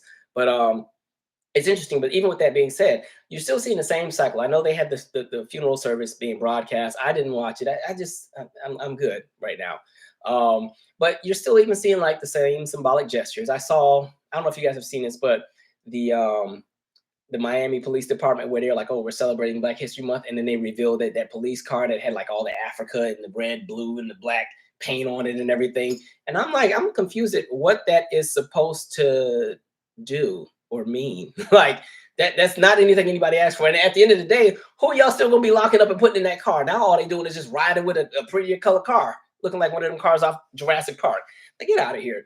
But yeah, with that being said, one of the things I found interesting, Whoopi Goldberg had asked a question. She kind of got a little flack about this, but she had asked in regards to what was happening with Tyre Nichols and just the conversation of police brutality. And her question was, do we need to see white people also get beaten before like anybody will do anything? And she was saying, she's not suggesting that that's what they need to do, but like, do white people need to experience this same kind of police brutality to want something to get done? And in all reality, my answer is no. And I say that because like, white America only operates as a collective when it's time to protect the ideals of whiteness through nationalism and anti-blackness. Collectively, in my opinion, like white America is fine being collateral to a system if it means that other groups are still going to be beneath them structurally and economically. So no, even when you're talking the numbers, like if we're talking racial and proportion, yes, Black people are killed at, I think, a rate 3 times higher than, no, I take that back. It's 21 times higher than white Americans. But if you're just talking about numbers, there's more white people that are killed by police, but they never go to the picket lines about this or march about it because, again, it's a system that they're fine being a part of as long as it means other groups are beneath them. And like I've said before, white America sees the police as an extension of themselves. And so they're going to protect that extension because that extension, again, is the face of a status quo that they benefit from. And so, yes, even if you had white people, because we've seen, there's tons of videos, white folks stumped out. Like we literally watched in 2020 when you had all the protests and everything in regard to George Floyd. There's nothing like watching that clip where there's that older white man who walks up to the police officer. He was trying to tell the police officer something. I don't know what happened. The police officer just knocked him down instantly, right? And then the old man fell and cracked his head on the sidewalk, and you saw like the blood spread. And there was no outrage. There was no anything. There was no all of a sudden we must restructure police. It was just like, okay. And they kept it moving, right? Because again, status quo is going to be, it's still going to be the priority for everything. And so that's the very interesting aspect and all that. So sadly, it's not going to be an eye for an eye kind of thing because it's not even that kind of, it's not a give and take because it's not a balance of power or a power shift, right? It's an entire system that's locked in, that has become structural and institutionalized and is backed by policy, backed by law, backed by money, and backed by collective thought. And so even if they see people who look like them do anything, it doesn't bother them because white people don't operate as a collective until it's time to be racist. Now, it goes back to what I was saying earlier. For Black folks, unfortunately, no matter how we want to see the world or how different we all want to be, we all live under the same system of anti-Blackness. And that's what forces us to operate as a collective, whether we want to or not. And that's why elections are so crucial for us in regards to other groups of people. Other groups of people can choose to sit out. It's not really going to affect them. They'll be all right. For us, the conversation of voting does not fix everything. It's not the end all be all, but for us, voting is more so voting against things getting even crazier than they already are. Like that's how it's always been. And this is why I looked at this freaking lunatic, Jason Whitelock, where he had the whole statement about those police officers, those specific 5. And he was talking about, and it was so funny because this is before the video I think had come out, or before they started charging other people. But he was saying those 5 officers, you know, these are young Black men that have a problem with authority because they were raised by single Black women and they resist authority at all times. And, you know, all just these random weird talking points that have nothing to do with anything. But these are talking points you've heard used so many times when it comes to vilifying Black folks, especially Black men, or also trying to challenge the parenting skills of Black women. And so I'm like, you're gonna go on these platforms and say that nonsense. And he really tried to paint this picture of, yeah, because you know, they don't respect authority and they've been in single parent households. And I'm like, that has nothing to do with any of this conversation. This is a conversation of police brutality and what backs police brutality. It has nothing to do with single parents. And I don't know why we keep painting this picture of Black people being the only families that may come from homes where there are single parents, because that's a universal experience across the country. And also recognize the reason why you often see the numbers so high with a lot of Black households is when you take into account, think about even like how Section 8 works, right? A lot of times, only one adult can be on the lease, right? So that, yeah, on paper, there's a lot of families that say it's the single mom at home, but understand dad is at home too. His name is just not on the lease. So it's not registered in the system. And so the numbers always look a little bit more, you know, exaggerated. But even with that being said, I'll say this. You're now in a space where you watch people utilize the end result and the outcome as the problem rather than the origin. So now it's like you're using the end result, and the end result, when you're talking about the entire structure of the United States and what's happened with how welfare is set up and how all these different things take place, and you randomly use like one tiny outlier of a bigger conversation and kind of use that as the scapegoat for police brutality. That's not going to work around here. That's not going to fly. We're not doing that. And now I see that he's very quiet now that these other people have been, you know, implicated in this conversation. That you ain't hearing anything. And so I'm like, this nonsense. But this idea of constantly also trying to tear down mothers who are raising their children, if that's the conversation, then you also need to have the conversation of where the fathers went. When in reality, that's even a conversation that's kind of weird to talk about, because the research has already shown Black fathers are the most involved with their children compared to other groups of people in the United States. But I just found it so interesting that for some reason, this conversation of police brutality, you somehow it was Black women's fault, something they did wrong. He even highlighted, yeah, because Memphis is a single mother city run by single mothers. I'm like, what? I don't understand what's in the water with some of y'all. And they just say anything. And then they get on these big old platforms and they're giving credibility with the nonsense that they put out there. And then I find it funny because literally, because there were some folks who's also like co-signing with this. And I'm like, but y'all are the same people who were just trying to fight me because y'all didn't like what I said about Akon or whatever. Y'all are the same ones like, well, if the father don't gotta be in the house, if he's making the money, you know, he can show up when he needs to teach them what they need to know. I'm like, all right, I understand fatherhood is not a visit and a lecture and then they leave and get to go live their life and then they come back every now and then when it's time to be. Like, recognize that children even learn from their parents just by everyday interaction. So I don't understand. Y'all can answer that for me, riddle me that, because I'm seeing a lot of foolery going on in regards to how people just process everything. We are in this space where folks just be out here saying anything. They're going to always find a way to create a new scapegoat. Nonsense. All right, let me read some comments. I am getting cussed out today. All right. All right.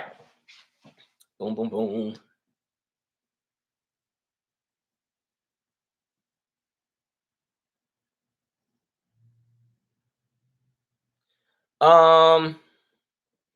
Where are we at?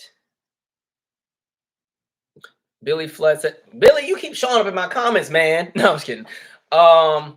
Notice how the news has not spread any pics of the white folks involved all over TV. Well, I'm starting to see their pictures now.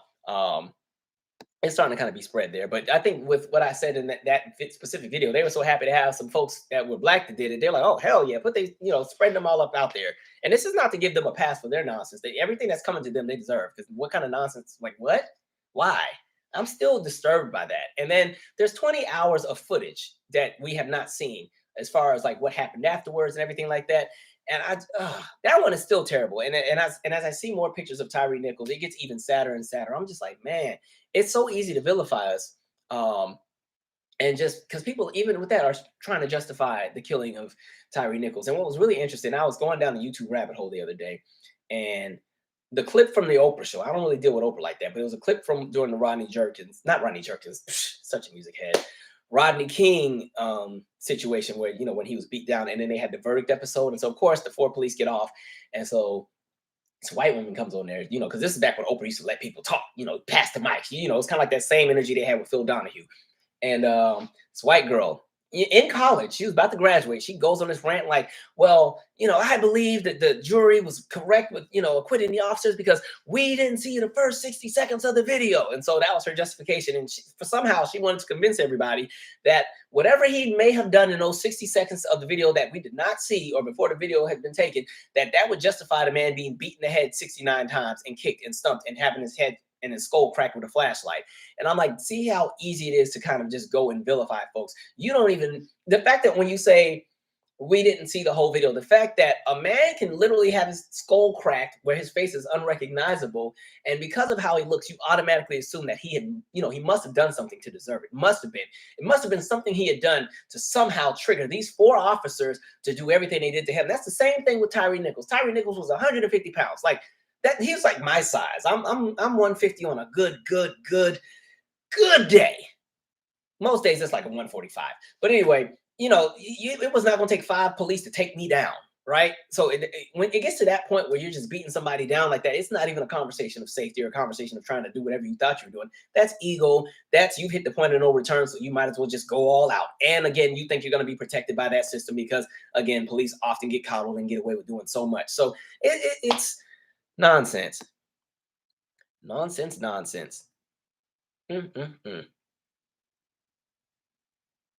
He gonna blame, and then Jason Whitelock, whatever his name is, he gonna blame the mamas. It's their mama fault. That's they don't respect authority. I was like, if we want to talk about a group that does not respect authority, we weren't the group that stormed the Capitol.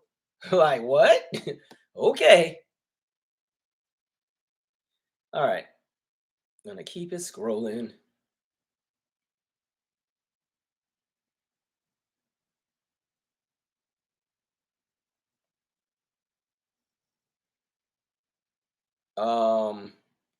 What else was I gonna say? I'm just trying to get to the bottom. I'm gonna have to restructure some of these topics because otherwise we're gonna be here till 2 a.m. Because this was only topic number 2. Man.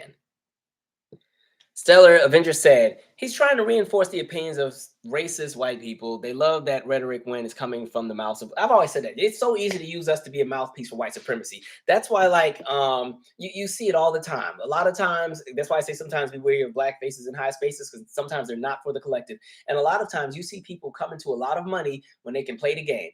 I don't mean to fry up Omarosa, but the way that I can't take her seriously. It was like, when she went and decided to align with the Trump team and all. I remember they went to the black church and everything. And folks get so silly, especially churches sometimes when, celebrities and stuff come in. That's when the spirit just hits the whole service. Everybody's in there just so touched. And so Trump is in there just rocking smiling. This is before he even been elected and everything. And Omarosa is just, oh God, everybody's just so saved, right?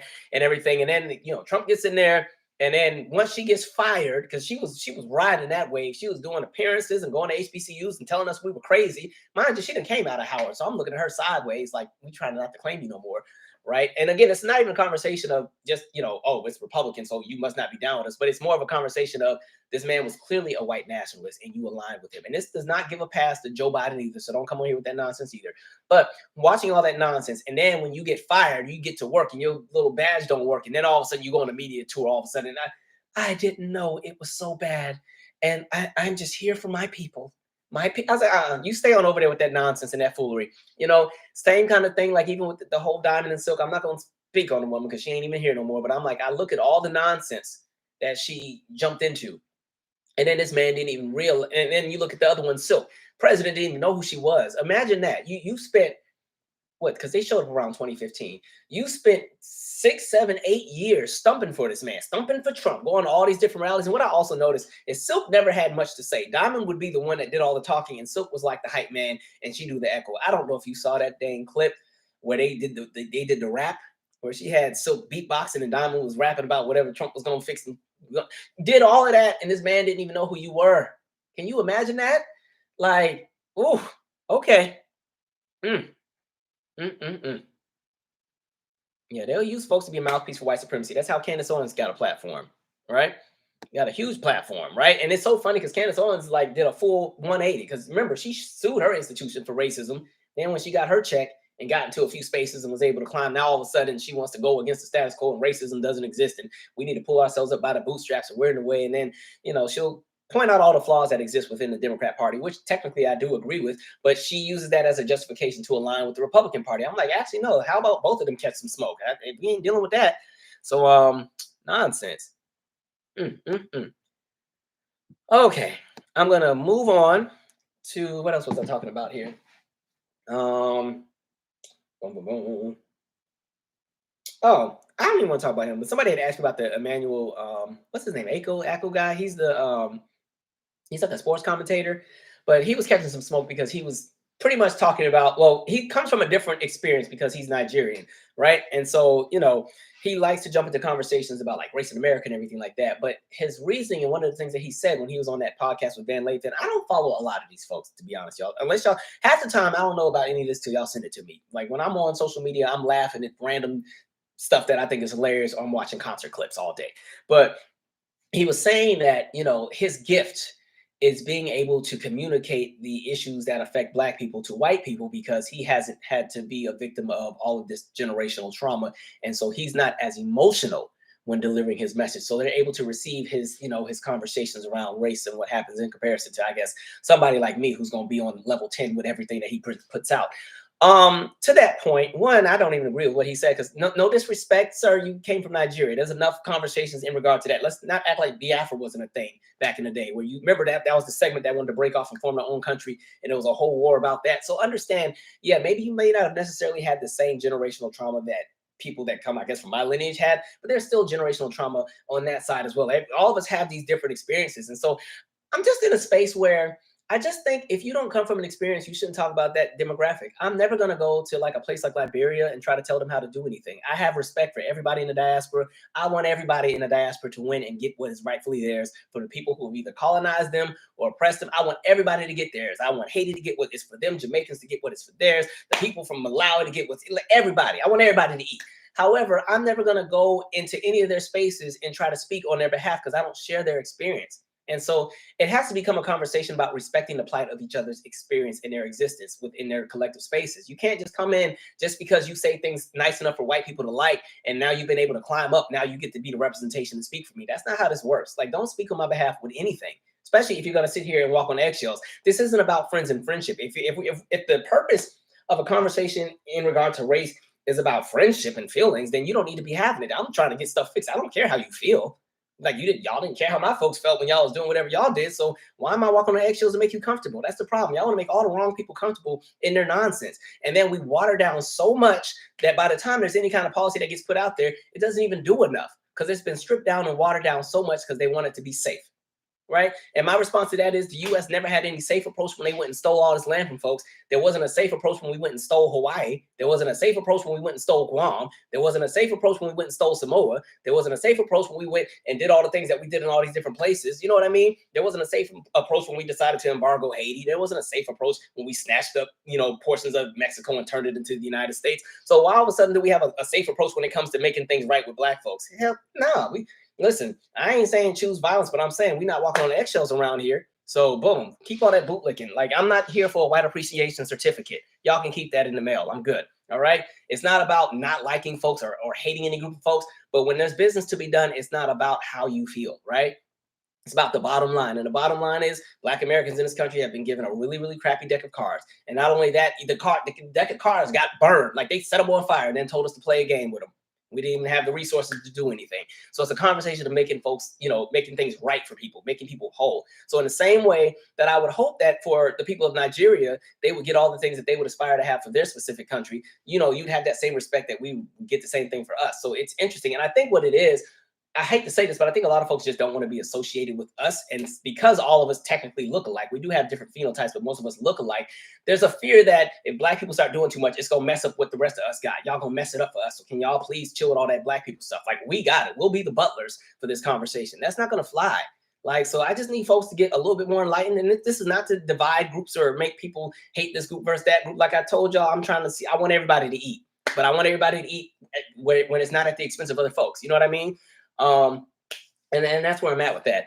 Anyway, actually, no, I'm not done, because then going back to then when it comes to white folks, like with the same thing where every time we have these conversations and they say these conversations are divisive, or somebody on Twitter tried it with me the other day. They were like, yeah, this is a very low energy opinion you have. Mind you, they were from freaking Australia. I was like, the nerve.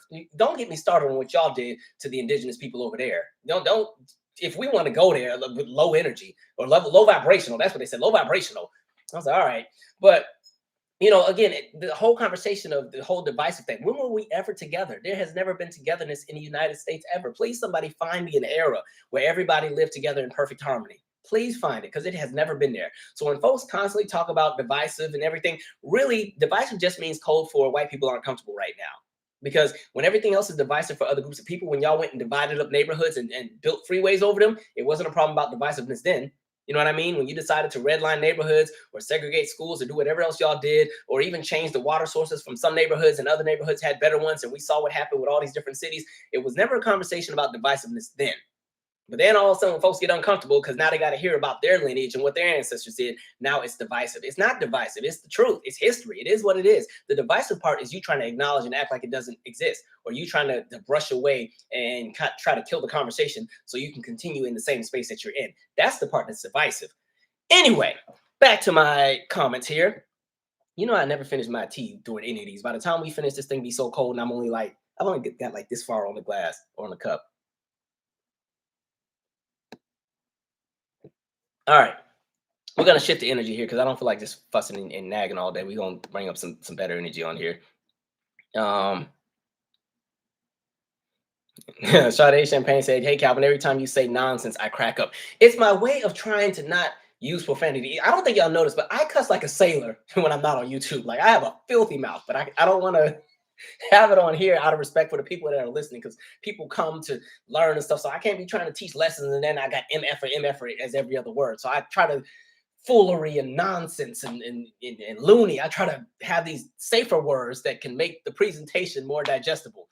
Man, and I'm working on the profanity bit. All right.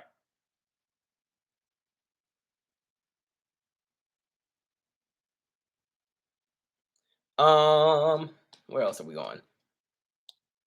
Kirk Tarian said Sierra went in on Jason. I think I saw that post. I didn't read her full thing, but I think I saw her respond to that. I don't like the idea of people constantly going after single parents, because my thing is, if you're a parent and you're doing it by yourself, kudos to you, because that's a hard job. No matter whether you're the father or the mother, somebody raising a child, God bless you. I do believe it takes a village, though. I do believe like it takes more than even just two parents. I think the challenge for a lot of millennials and Gen Z folks is so many of us have either moved away from home for career opportunities or whatever else we're doing, that a lot of us tend to only live amongst ourselves, where we don't have these whole family collectives. And so those eras of, when somebody had a baby and auntie lived down the street and uncle lived down the street and grandma was up the street and mom was on this side and brother was on this side, and you had this cohort of 20, 30, 40, 50 people that help raise your children with you, and the children grow up with all the cousins and everything else like that. It's not an experience for a lot of newer parents. For a lot of newer parents, it's mom and dad together and their parents live in another state, or it's mom and the husband's been deployed, or it's dad and the wife's been deployed, or it's all these different experiences. And so I don't like the idea of constantly tearing down a parent who is trying their best. I think that's a really stupid approach to a lot of things. And a lot of that comes from just the conversations out of the Reagan era. And then also, if you're going to have that conversation, you have to look at, again, like we said, how a lot of the, I guess they call it entitlement programs. I don't like that terminology, but how a lot of programs that were created for assistance are structured where it's almost set up where there has to be a single parent household in order to receive all these different things. Think about people who qualify for programs, and the minute they get an opportunity, the minute they get a good job, not only do they like, get kicked out of whatever program they're in, sometimes they're worse off for getting a better job. Like think about if you're in like an affordable, because I've been in one of these before where you have like the affordable dwelling unit, like affordable housing. And so like at the time, when I qualified, it was you needed to make less than $40,000 to be in one, and so you had like a subsidized rent. It was still gonna be high, but it would be subsidized. And then for a lot of people, the minute you go over that threshold, then sometimes they just kick you straight out of the program, and now you're paying market rent. Or sometimes they will kind of have a sliding scale. But you see so many different programs for people. Like I saw one where a certain family was getting money from the state because they had a child that was disabled. And so because the parent had only made like a certain amount of money, they got like a certain amount from the state. The mother ended up getting this really, really good job that helped her do a lot better. But the salary wasn't high enough to counterbalance the support that was coming in from the state. But when she got that new position and had to report it and everything, they pushed her out of the full program. I can't remember what the program was. But that's how things are set up. So I think we have to be realistic. A lot of our policies and programs they have so many flaws in them, and so many people are collateral, and people mean well. People are just trying to do their best. And we spend all day trying to tear down all the folks who are trying to do right. If you're a parent and you're involved, I have nothing bad to say about you if you're trying your best. Like, I'm not about to tear you down because maybe you and the parent didn't work out. Okay. Like it is what it is. Let's see.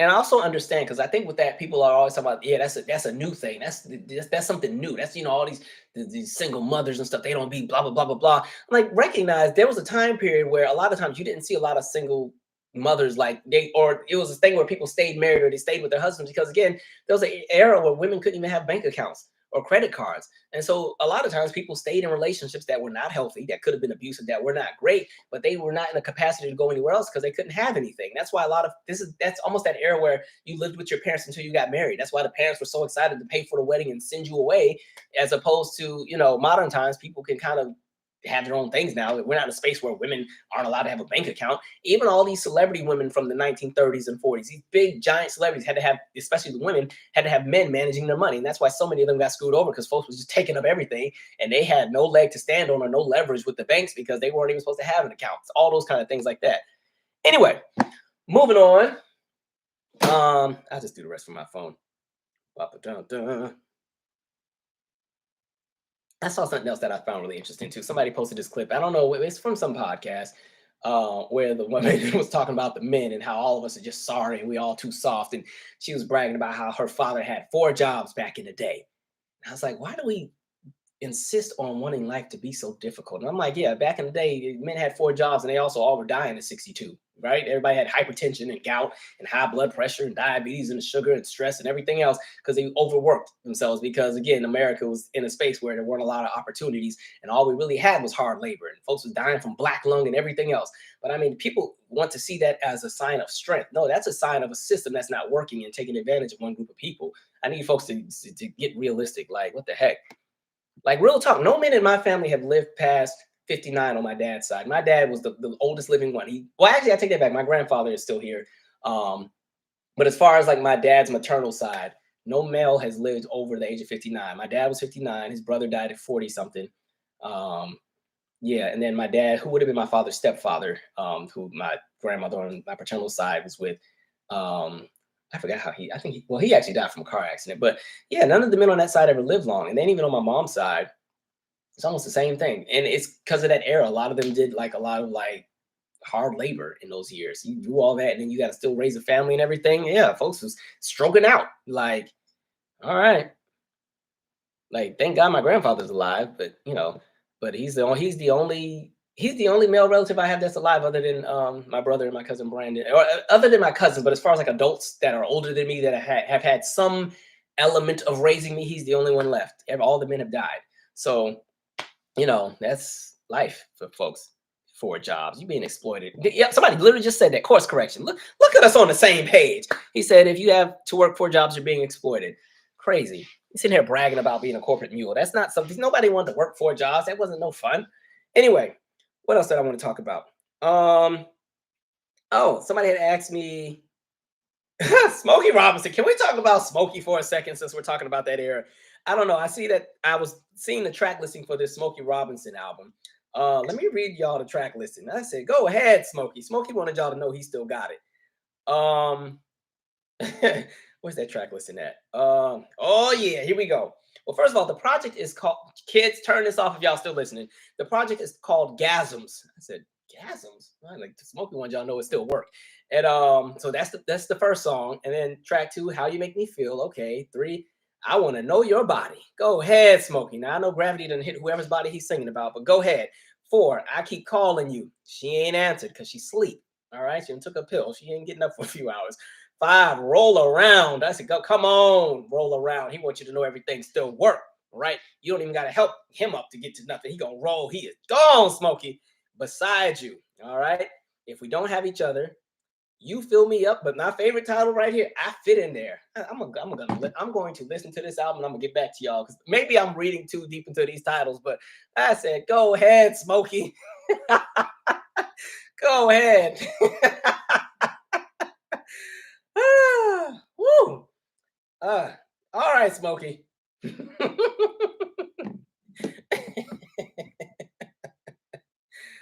I don't know why people are being shocked because honestly, like for like people who are like Gen X and millennials, by the time all of our favorite entertainers get that age, when they have to go back and revisit their songs on tour, that'll be fun. You know, that'll be fun watching I don't know what Janet singing "Would You Mind" at 80. I don't think she's gonna be climbing on nobody by then, right? Or Beyonce trying to sing "Rocket." Picture of that. Let me sit. What? Okay, she's gonna have to get out of the. Let me stop. Anyway. Anyway, speaking of Beyonce, I see that she is going on tour. That'd be a fun show to go to. I think that'd be a really fun show. I haven't bought tickets. Well, I don't think they're on sale yet, but I'll get tickets though. I'm a little nervous though because I know with the short film we've been working on, we have a goal to get into a bunch of different film festivals, and I feel like there's a film festival during the DC date because I think she's in DC August 5th and 4th or 5th and 6th, something like that. But no, I think that'd be a really fun show. The only thing though, I don't like stadium shows. I hate stadium shows because the sound is always horrible unless you're like really close to the stage. And a lot of times there's that echo sometimes. And then the echo, if you're in the back, the echo is so distorted sometimes that the sound doesn't even match what you're seeing on the screen. Like I can't stand it. But for her, I will still enjoy it. I don't know what kind of seat I'm gonna have. We'll see. Hopefully at this film festival that I think is scheduled, I can find a way around it. Maybe I have to just go see her in another city or something. But yeah, my summer is gonna be filled with a few concerts because there's Beyonce. There's a few shows I haven't bought tickets for, but I'm thinking about going just to go. I see there's a Jodeci show, there's a Boys and Men show. I have tickets for Janet. We have tickets for Anita Baker. We got tickets for Jill Scott. There's some other shows that are out there that I'm kind of thinking about going to, but I'm trying to not spend money. Like the problem with these concerts, especially through Ticketmaster, like man, those fees be so high. Like even the Jill Scott show that we're going to, when I saw what it was going to cost for 2 tickets, I'm like, dang, man. Lord, like, okay. And I've seen Jill like 3 times. I've never had to pay that much to see Jill Scott. It's not even really her. Like the tickets, I think were like $200 a piece. But by the time you added the fees and all the other stuff, it was like a $600 bill. I'm like, she better sing every song, like every song. She better sing in another language too. Do something, like man. But no, I think that'd be a really dope tour. See, I really also do think this is gonna be like one of her last really big hurrahs. I think she wants to focus on family and kind of just, she got what 3 kids now. I think she wants to focus on family and chill and enjoy, everything she's been able to build. I think it's good that she's been able to have a career unscathed. There's so many legends that unfortunately had moments where either something happened and it slowed down her career. She's been able to kind of stay afloat and transcend through multiple generations, which is pretty dope. So, I wish her well on the tour. I think it'd be a really fun show. Also, they are making a Michael Jackson biopic. And I see they have his nephew actually playing him. I think I hope it's a series. I just, like I said with the Whitney Houston thing, I think certain artists you need a series for because their careers are just so big, you can't squeeze it into a movie. You really couldn't squeeze Whitney Houston's career into just one movie. That should have just been a series. Like I said, that New Edition series was so good because they were able to just dive into many different eras of New Edition and even dive into the solo endeavors that all the members had. And it was just so good. It was well thought out. there's no way you can watch that full series and feel some kind of way about it. It was just really good. Same with like Jackson 5 American Dream. I just like the idea of a series for artists that are of that kind of caliber. So I think somebody like a Prince, Michael, Whitney, if they ever make a Mariah one, if they ever make a Janet one, I know they're doing a Madonna movie. I know it's on pause because Madonna's going on tour too. But like those kind of big, giant, huge artists, a movie doesn't do them justice. They need a full out series because there's just so much that has happened. You can literally do a movie just on one of their album eras, and so hopefully it's good. I kind of would rather they just let Michael rest in peace, but so be it. I understand it's entertainment. People love the different stories, so cool. I'll definitely check it out when it comes out. Depending on who's all behind the scenes. In addition to that, one more entertainment story related to music, and then I see SWV and Xscape have a joint reality show that is about to air on Bravo. I feel like that'd be a really interesting watch. But when I saw the trailer, it made me stop and think and question what happened to this isn't the same show, it's totally unrelated, but the BET Presents. Remember the show they had like a year or two ago? And they had the group who are they, the Blueprint? But that was the thing where it had like Total, or it had Pam from Total, it had the Cherish Twins, it had the two girls from 702, it had Aubrey from Danity Kane. Who else was on there? Nivea. I'm skipping somebody. Keely from 3L. Like, it was a chaotic show, but I really enjoyed watching it. I'm wondering what happened to that. Like, were they ever going to do a season 2? But anyway, get into SWV and Xscape. I think it'd be a fun show. Two of those are actually, what's interesting, growing up, when it came to girl groups, TLC was always my favorite. But as I became an adult, actually SWV was my number 2, but TLC was always my number 1. As I became an adult, I really got into like groups like In Vogue, and then I like SWV a lot more. And then Xscape I really got into just like really honestly a few years ago. I went and saw them live in 2017, and then I kind of went back and revisited their catalog, and I was like, oh, I was kind of sleeping on them. Okay. So those are both really great groups. I don't know between the two who I like more. It's probably still SWV, but Xscape has some songs I really, really, really like a lot. But I think that's gonna be a fun show to watch, and I guess it's going behind the scenes of them on tour and all of the different things. I love any kind of show that follows like music artists while they're creating the process. Like it would have been dope if they had like a reality show with New Edition, because I know they're on tour as well. That's another one I was supposed to catch because they're here I think next month. I love all those kind of shows. Those are always fun to watch. So we'll see how those go. I like my kind of reality TV is either something that's technically funny or something related to music. The ones where they just be beating up each other all day, I can only take so much of that. I was telling somebody the other day, because somebody was like, man, reality shows used to just be so good. I was like, well, honestly, they were all still trash, but I just think the layout was better. So even like the silly shows like A Flavor of Love or a Charm School, even though they were still heavily stereotypical, I think because there was a balance of humor and chaos, it still worked. A lot of these newer shows, especially like the Zeus network type kind of shows, there's no humor. It's just everybody beating up each other. Like the camera doesn't even turn on good. They still just introducing themselves in a confessional and somebody come and bust them upside the head. I'm like, dang, what kind of shows are these? Like, man. All right, I'm gonna read some comments because I've been rambling for a good minute. My goodness.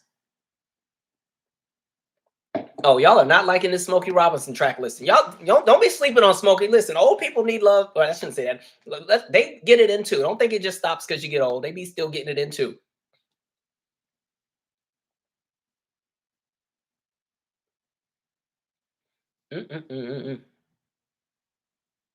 Oh, this says, not to mention Section 8, knowing all your business. And I've heard that is a headache. Like, yeah, I mean, you gotta get certified. They want pay stubs. They want bank statements. They want W-2 forms, tax. They want everything. They be digging all of your stuff. I'm like, dang. All right. Let's see. Serenity Joy says, my mom talks a lot about how social programs were encouraging single households. It makes me want to learn the history behind it. KO said, people really glorify hustle culture. That's in response to the lady that was bragging about her dad having 4 jobs. Like I'm somebody who believes in getting sleep. Like I know me and my writing partner for the short film, we were butting heads a little bit because she used to get mad when I'm like, well, I ain't messing up my sleep for this. She used to get so mad when I would say that, but I really believe in getting sleep. Like that's just me. I can put in the work, but I'm not gonna burn myself out and like die at a young age. Can't do it.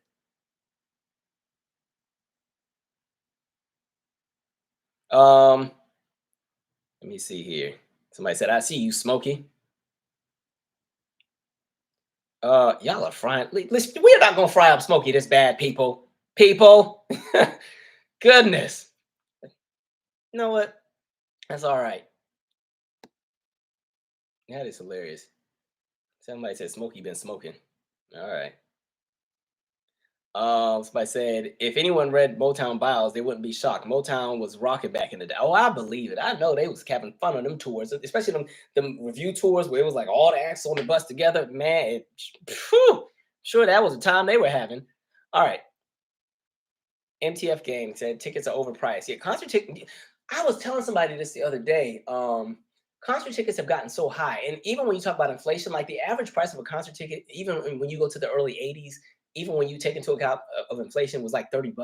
Sometimes even less than that. And $30 would have got you a really good seat. And so now we're in a space where some concerts you're paying like upwards of like $500 for a seat, and that's not even a resale seat. I'm like, man, and I think it sucks because as you come to the summer, that's when everybody's on tour. And so you want to see all these different acts, but it's like, look, I'm not about to get my lights turned off for no entertainer. Even with Janet, I had to cut back the kind of show and experience I would like to have just because I have to prioritize other things at the moment. So I was like, dang, I can't even go all out for Janet. So she had the meet and greet you could pay for, but I don't believe in paying to meet celebrities. So I wasn't going to do that, but I couldn't even pay for like the nice front row. So I'm all in the middle. I was like, Lord, I'm not even going to get burned by the pyrotechnics now. Dang, it's okay.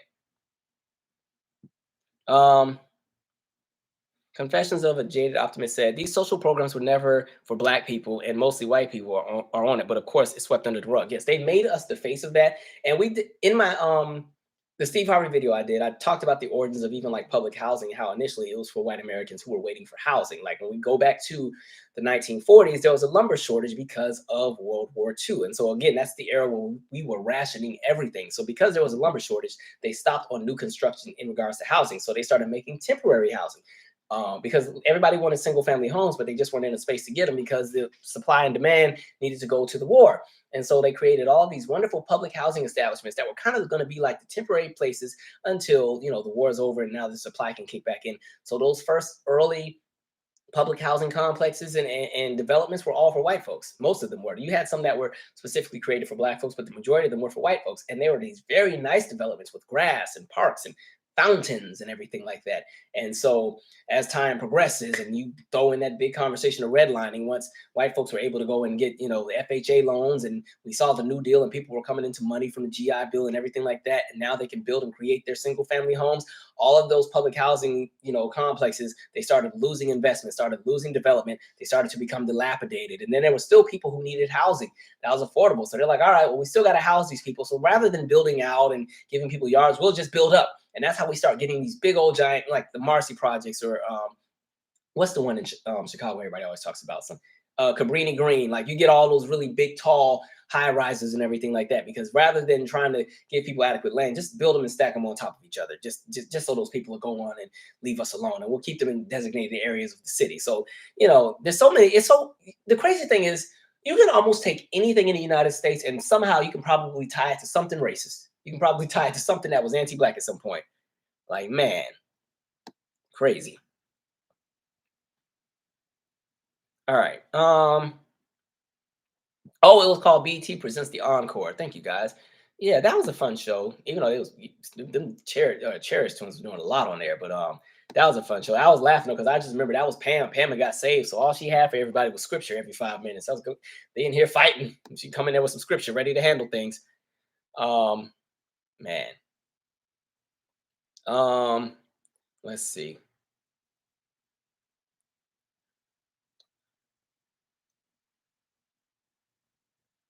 He said it'd be like watching a movie based on Wikipedia if they use the standard format. I think that's in regard to the Michael Jackson thing. Oh, somebody said the Madonna movie got scrapped. Oh, okay. Also, to be honest, I like documentaries more at this point. Like, if it's not going to be to the same level they did New Edition, make it a documentary. I'd rather have that. That's where I'm at with all this. Like, I really like a good documentary. But if you're going to do a movie, make it good.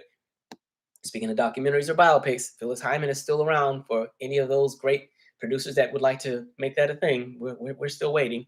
By the way, this is unrelated, but I need whoever is in charge of Boston Public, the show that used to be on Fox. Can y'all please put that on the streaming services, or at least release the DVDs for sale?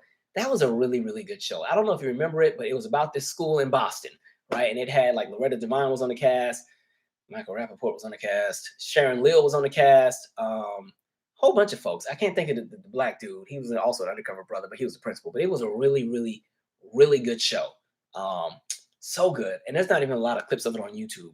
But that was my favorite show in like middle and high school. But I would love for them to put that back on streaming services. So whoever, somebody important might be watching this. Please make Boston Public a thing, please. Thank you.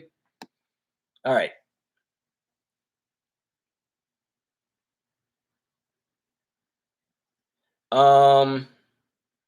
Oh, see, y'all know what I'm talking about. Somebody said they used to love Boston Public, LeBron's Unicorn.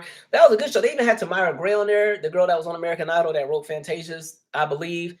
Whitney Houston was on there one time. But that was a really good show. It was a good show because it tackled social issues. Like, we're in this space where I say we so much is put on just celebrity culture and not substance. So even our talk shows are all centered on celebrity culture. And celebrities come on. All the talk shows got the same format. Bring out some celebrities and talk about baking cookies, and that's the show. A lot of the sitcoms and the dramas sometimes fall in that same space. But Boston Public was interesting because they tackled so many subjects. They had this episode one time where there was like a race riot in the school because there was a student that decided to have an affirmative action bake sale where he had sold cookies, and depending on the race of the student, the cookies were a different price. So it started like a whole fight at the school. So there was that episode. They had the mass shooter episode. They had the episode with the abusive boyfriend. They had the episode where the two teachers got in a fight. They had the episode where the teacher didn't realize they were a bigot. They had an episode where the teacher shot off a gun in the classroom because he needed them to sit down and be quiet. Like, that show was so good. I need that one to make a comeback. All right, I'm gonna keep it moving. Let me see. So we have, what else was it? Okay, this really disturbed me. I hated watching this. So this was in regard to, I know you guys have seen this clip at this point where it's the girl in the classroom that fights the teacher and literally breaks the teacher's leg. I was like, dang, that was a hard watch.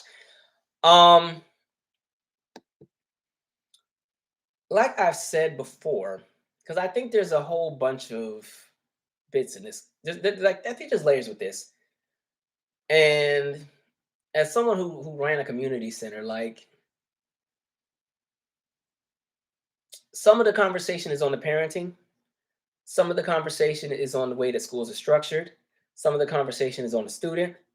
Some of the conversation is on this era of people always wanting to bring a phone out. And I really think when people see that there's a phone on them when they're behaving a certain way, it just makes them jump up to a next level because they want to make sure that if they're on camera, they really go all out. But in this video, I don't know the full context of the story. It's the video where the student is upset. This girl is upset about something or whatever. She's confronting the teacher. She walks up on the teacher. The teacher is able to restrain herself. She's, the girl's cussing her out and calling her all kind of whatever. I think she said something. I think the thing was, they were saying the teacher might have said something that referenced the girl's mother. I don't know. But anyway, you see the girl pretty much attack the teacher. I was like, damn. And the teacher actually did not really fight back. But at some point, the teacher fell, and the teacher broke the leg, and the teacher's in the hospital and all. I really think we have to restructure the entire setup of how these schools are. One, to me, I just see a lot of schools as pretty much like stress factories. There's just too many things going on, and it creates environments for these things to happen. And what I mean by that is this. The teachers are all underpaid, right? All the teachers are underpaid. They got to deal with a whole lot of nonsense. We constantly watch school budgets get chopped and cut and gutted and chopped some more in favor of other really stupid things. And, every time we need to go restructure the budget, education is the first thing to get cut. So now we have these classrooms where teachers have classrooms that are overcrowded, right? You have curriculums that are dated. You have, and because we just come out of, well, we haven't even come out of it, but because we're still in this COVID era, curriculums have kind of been disrupted, and now schools are trying to play catch up. You still have standardized testing thrown in the mix of everything. So you have all these kids that are in these schools that are also underfunded, and they sometimes don't even feel that they have those kind of relationships with the teachers. And then you take into account whatever's happening with the students in their own personal lives and whatever backgrounds they come from or whatever else is happening at home. And the fact that we make kids go and sit in a room for 8 hours and they got to sit still and be quiet. But the world has changed since we initially created the structure of our modern day classroom. Since, when you talk about how classrooms have been structured, it's pretty much the same structure since about the 1940s, 1950s, right? But one thing that has changed is now we're in a space where social media is a thing, technology has changed. And we've learned that you really just can't expect folks to sit in a room and sit still all day for 8 hours. And then you also can't crowd folks in a room and expect them to be in a conducive environment where they're going to be able to learn, especially if you have students that are dealing with all kinds of different things and everything else like that. And so you have all of these like stress factors that are there. And it's like, that's not the first clip we've seen of a student like attacking the teacher. And we also see clips where the teachers be laying out the students, right? Students be raising up on the teacher, and the student teacher like, okay, oh, that's the whack, you know? And so it's just, I don't know. My experience, because I've never been a teacher, but I worked in the after school realm. I can just say that I always ended up getting kids after they had to sit down for 8 hours. And but oh, I do have a podcast episode all about it. So yeah, my last 2 episodes of the podcast are all about my work with kids. The next 8 or 9 episodes are going to be about all of the different years that I ran a community center. So the first 2 episodes are about the first year. Like the first episode kind of sets up how the year would operate, and then the second episode is more so what was happening at the actual center with the kids. But in that work, you just see things. Like I think for me, I was blessed because kids don't dread going to a community center. They dread going to a classroom, And so I never had to really deal with kids that ever tried to want to raise up on me or want to square up, right? Now I had a parent or two try to pull up on me, but like the kids never did. And I think because I had that same cohort of kids for 10, 11 years, they grew up with me. So even if I made them mad or if they didn't like something I did, they understood that whatever choice I was making in regards to them was because I really cared about their well-being. And so they would respect whatever decision I had. And I think with teachers, because they only get students for that year most of the time or that semester, that relationship is never quite there. But so when we get into those spaces where there's something that happens and the teacher has to put their foot down because that relationship sometimes is not there, or that element of trust that teacher means well, the students are just, it's like a double-edged sword. You have some really great teachers out there, you have some really great students, and then you got some teachers that shouldn't be in the classroom. You have some students that need additional assistance and additional help, and sometimes the schools aren't funded. There was a really great show that I wish would have still come on TV called Blackboard Wars. It used to come on years ago. That was a really great show to kind of highlight some of the things that people deal with in the classroom, both the students and the teachers.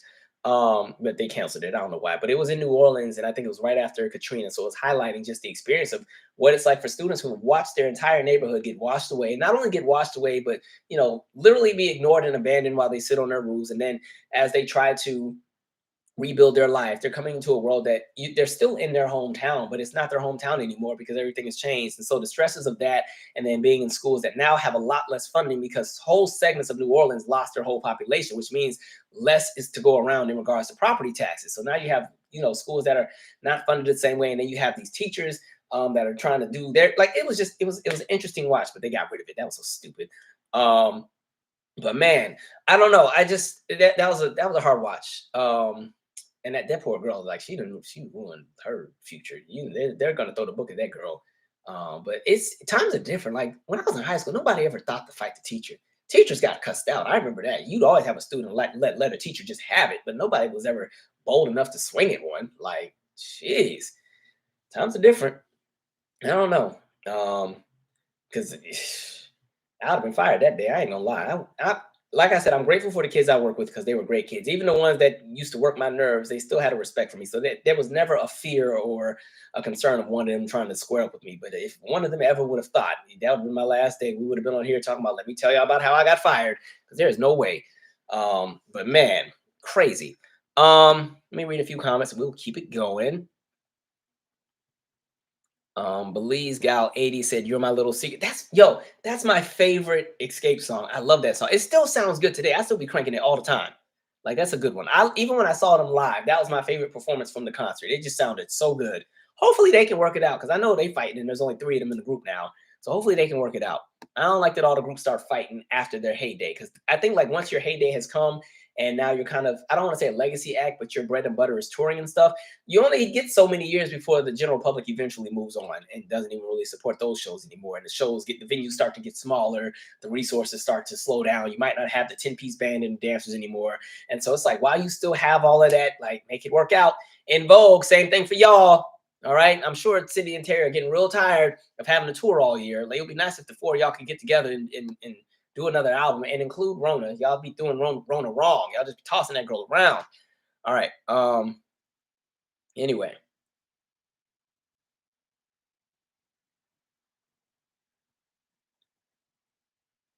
I've seen that too as well. Stellar Avenger said, "What about like Jasmine Sullivan playing Phyllis?" I've seen that before as well. As some people have been recommending that. That'll be an interesting one. Um, Somebody said I couldn't be a teacher. I'm putting my foot up some ruly kids behind. I think to be a teacher, I think in the same way that for what I did for that decade and some change, it was a whole lifestyle. It wasn't even just a job. For teachers, it's the same for them.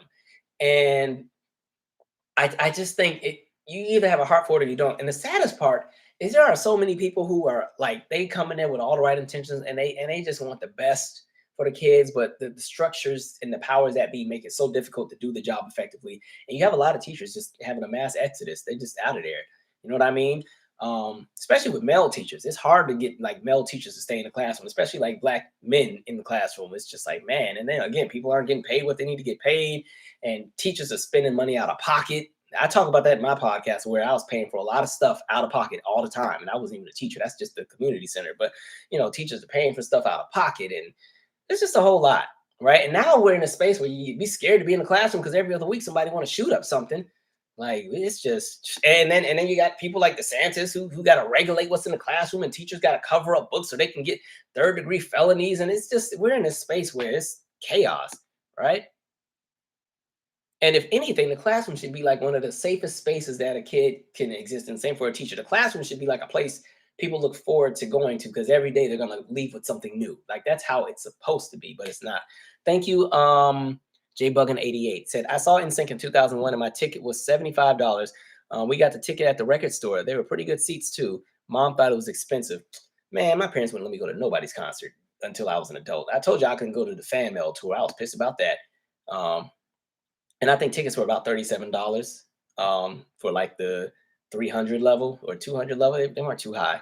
Um, Course correction said there's no PE, not enough movement time. Another thing, yeah, with that, in addition, that's the part. I'm glad you said that. That's the part I was getting at, and somehow I rambled and went to some segued into something else.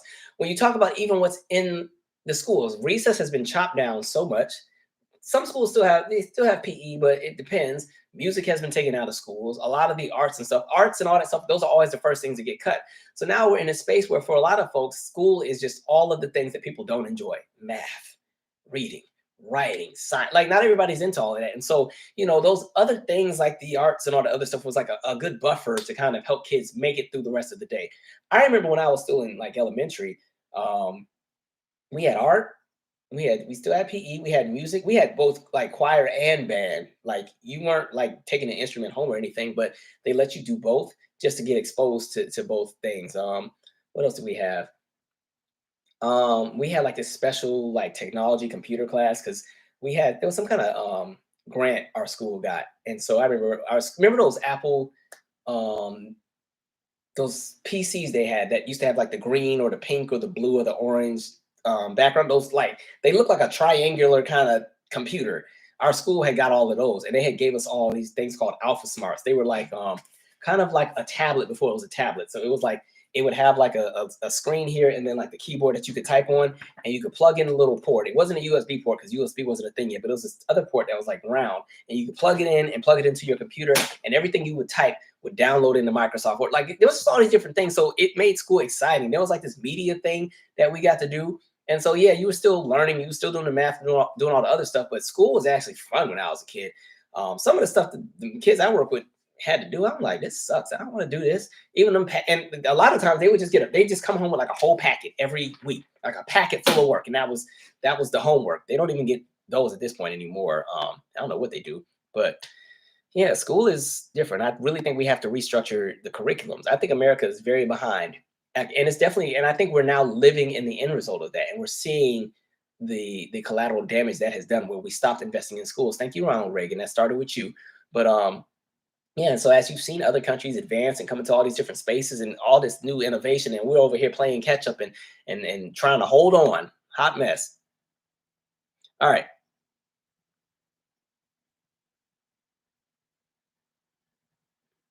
Giovanna D says I have my teachers on Facebook. Oh, I guess you mean like you have like the teachers of your kids on Facebook. I can see that. I will say like teachers I went to school with, some of the ones I ended up adding on Facebook later down the line. So I think I'm Facebook friends with like 5 or 6 of my teachers I grew up with. And then with the kids that I work with, nobody was allowed to follow me on social media until they graduated high school. Um, Fortunately, not many of them follow me on anything. Um, some of the earlier groups from like the 2011, 2012 era might be my Facebook friend. And then there's some that follow me on Instagram, but and some actually watch this channel. But it was like no following Mr. Michael. Like, nope, you gotta be an adult first.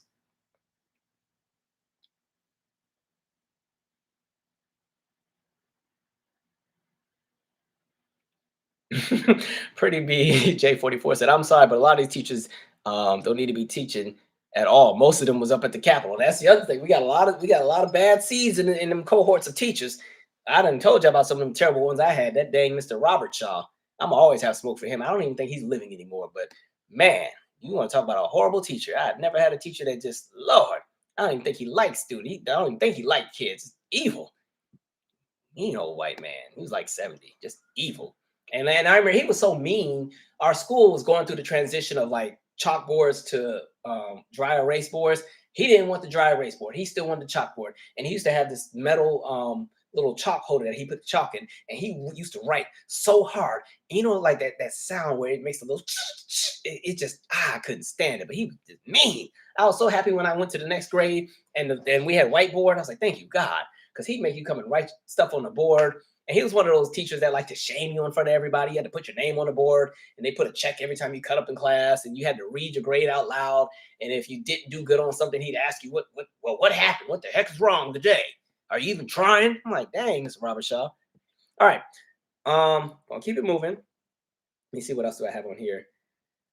I found this very interesting.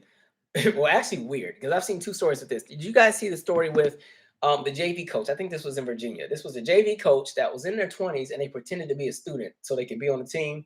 And they didn't sat here and won all these games. And so now the school district like suspended the whole team. I'm trying to figure out why, as an adult, are you that invested in a child sport that you pretend to be one of them so you can play? I don't know if that was something with them trying to relive their teenage years or what, but who does that? Right. And we've seen other cases. We've seen a few stories. I saw a story where a woman just got arrested a few weeks ago, or maybe a few days ago, because she registered and ended up joining a high school. She was, I think, 29 and pretending to be a high school student. And then I saw another story where, again, it's a grown man. He done joined the varsity basketball team. And I think with his situation, he had actually gone to the school years earlier. I'm like, you going to do it at the same school you went to, fool? Like, I don't get it. Why, like, some of y'all, not to be a dream killer, you might have to let the hoop dream go if that's the route that you're gonna have to go, where you now trying to go against some little kids. Like, come on, what are you doing? I found that real entertaining. And then even when you see the clip of the JV coach, playing as a student, I mean, she's on there just welling on these kids, and apparently the whole team knew. I said, this is some foolery here. Look, all kind of trickery. There's no way. All right, that would be like, it would be the equivalent of, if I don't know, I know Diddy was trying to do Making the Band. I think he shut it down once COVID showed up. It would be like, like Making the Band, I think has an age cutoff. I forgot what the age cutoff is, but let's say the age cutoff is 18 to 21. That's like me at my big age showing up trying to pretend I'm still 19. Like I shave all this off. Yeah, I'm in the group and everything, and I'm trying to be in the group and everything. And let's say I get in the group and all is well, but then like in 15 more years, when they would just now be getting in their early 30s, all my knees and stuff are going out. I can't even perform half the songs the same way. I can't do that routine no more. We ain't doing no flips. I'm staying on the ground. Like, what kind of nonsense? Like, people, do better. Thank you, Shakusiki. I think I said that right. Just ran into your awesome content. Would love to hear your thoughts on Kamala Harris' presence at Tyre Nichols' funeral with her police history. Oh, she did go to the funeral, didn't she? I mean, it goes back to what I was saying with the cycle, where then they bring the symbolic gestures. As far as her specific police history, I'm gonna have to go back and research with Kamala, because the way I don't even put her in my conversation sometimes. I think that move that they're doing in regards to that, I hope this doesn't come off as cold or stoic. To me, I see that as them trying to get a few additional brownie points to secure, just in case she needs to be the front runner in 2024. They need to start having examples of her doing community things. I do think she is passionate about what happened, but I also understand how politics works. And a lot of times when things happen, you always have a politicians show up at something. In regards to her police work, I think she's going to have to do a better job of answering for that and clearing up any kind of confusion people have in regards to what it is that she did or didn't do. Because I've seen a million narratives about things that were associated with Kamala, and then things got kind of seam ripped, and people are like, no, that actually didn't happen. You have it mixed up with this person, so on and so forth. I think she and her team might need to really clear that up. There's a lot of conversations around Kamala, and I think that's definitely going to affect her if she ends up having to be the front runner in 2024. Because something is telling me Joe is not running in 2024, even though they claim he is. I'm not even about to talk about 2024 because I don't even want to think about it. But that's going to be a very interesting. It's going to be an interesting 2 years and also very chaotic. I just want to say American politics is very draining and tiring to follow because it just never stops, and it seems to only get more chaotic with each era.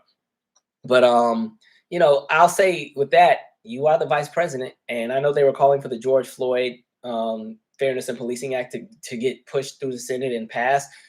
Like I said with my Tyre Nichols video, I think that's nice, but I think that bill is still too centered on the individual response when cops mess up. I think you have to really go after an entire system and full departments. Because when you just center it on individuals, the structure never really changes. How I look at that is like I look at policing like what's a good example? I didn't have this in my head, but like if you dang, what's a good example? How I see policing. I'm trying to think. Y'all got me. I'm not quick on my feet tonight. I would say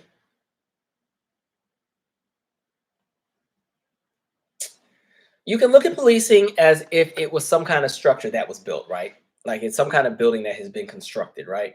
And so every element of this building represents the police force, the policing system, the judicial system, the prison industrial complex, the investors that invest in private prisons, all of that, right?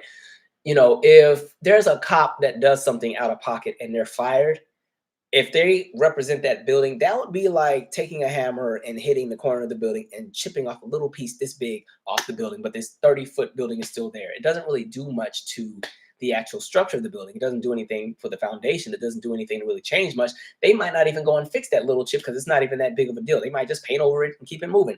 And that's how I see kind of a lot of the bits of the George Floyd bill. I just think you really have to, like I said on the last video, you have to have a nationalized approach with all of this. I think there needs to be federal oversight with these policing departments because each police department has their own oversight. A lot of police departments don't even have real like state oversight. And so every town, city, you know, can do whatever they want. And so the rules vary. You don't have a national database where you can kind of follow and keep track of which officers do what. So even when we went over that Washington Post article, we talked about all of the different officers that had been implicated in some of them. One was implicated in 144 different lawsuits, you know, things like that. Like, you know, I think that act is one piece of the pie, but I think you got to do a bit more than that. That bill to me comes off as too safe. And I don't think you're ever going to get a bill that's really going to really restructure all that because then it goes against the status quo. The United States is still going to be the United States, no matter who's in power, no matter who may look a certain way. And people may think, you know, they understand a certain plight or they're one of the people. The United States is still going to be the United States. And the United States is still going to protect the interests of the United States. And there's too much money to be made by folks being in jail. There's too much money to be made by police forces, you know, doing all the things they do. Like think about even these weapons companies and stuff. They get big giant payouts when they invest and create all this new combat gear for, you know, police departments to use, right? And even when you've seen this news situation where, you know, I forgot where it was at, but they were saying, you know, in one state, inmates can now, you know, donate different organs and it will take time off their sentence. And I'm like, well, I can imagine the kind of chaos that's about to stir up and how we're going to start seeing a whole lot of folks disappear or magically die in their cell or something and all kind of different things like that. But like, I mean, that's where we're at. So it's a lot. Let us keep going.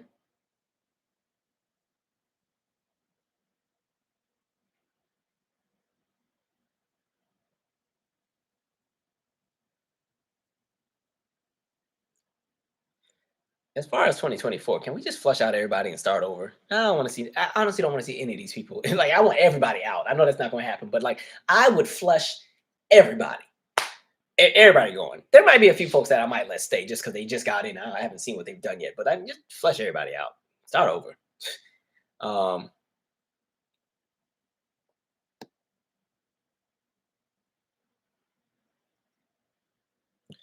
Had the mayoral debates in Chicago. You ain't had to call her bald headed now. Lori Lightfoot is spewing a lot of garbage. I don't really follow what she's doing in Chicago, but I don't follow her like that. I've seen that she's done some things that don't really not good. They said your thoughts on symbolism is spot on. People co-op tragedy constantly for the short-term personal gain, but the longer arc for actual change is challenging and difficult. Yeah, I just even like so even when we had the Charleston Nine, and as entertaining as it was to watch Barack sing Amazing Grace, it's like Barack, thank you, but also okay.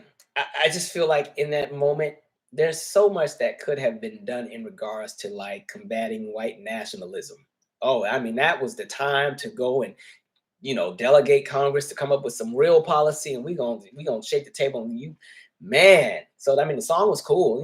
Listen, symbolism I have my opinions on, but sometimes people need those moments to just feel good in the moment. I don't think it fixes anything, but I think it gives some temporary relief. But I was like, man, I'm gonna need you to sign some stuff now. It's go time. Let's get it right. Man, and then he don't sing that song. No, I mean that was not his experience. Barack was not in anybody's black church back in the day growing up, but that's okay. Man, that's a good thing. Yep, they say cut the arm off like an octopus, but it grows back. That's the problem, like with policing, they haven't fixed anything. So yeah, you can keep making examples out of the bad seeds in the mix, but you're never changing the structure, so they keep doing the same thing. One of the interesting things, even when you go back to Rodney King, when everything first happened and that video was released, there weren't a lot of police chiefs saying anything. Nobody wanted to speak out on what had happened. Everybody was trying to kind of stay silent, like because they were all on code. There weren't too many that really had much to say because again, it was like that blue wall that they didn't want to kind of shake the table with. They didn't want to go against the grain because they recognized calling something out would mean that there would have to be internal changes. And I mean, that was nationwide where like police chiefs were dead silent. There were a few that had something to say, but it would be a real like strategic and political response, very diplomatic, something nice and safe. Right.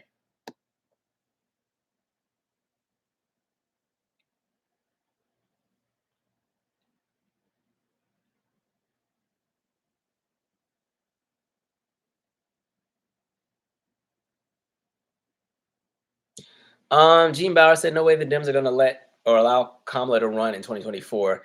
She couldn't carry her own state." I don't think they want her to be the front runner anyway, because white America does not support her, especially white men. Like white men already don't vote for Democrats anyway, but they're really not voting for her.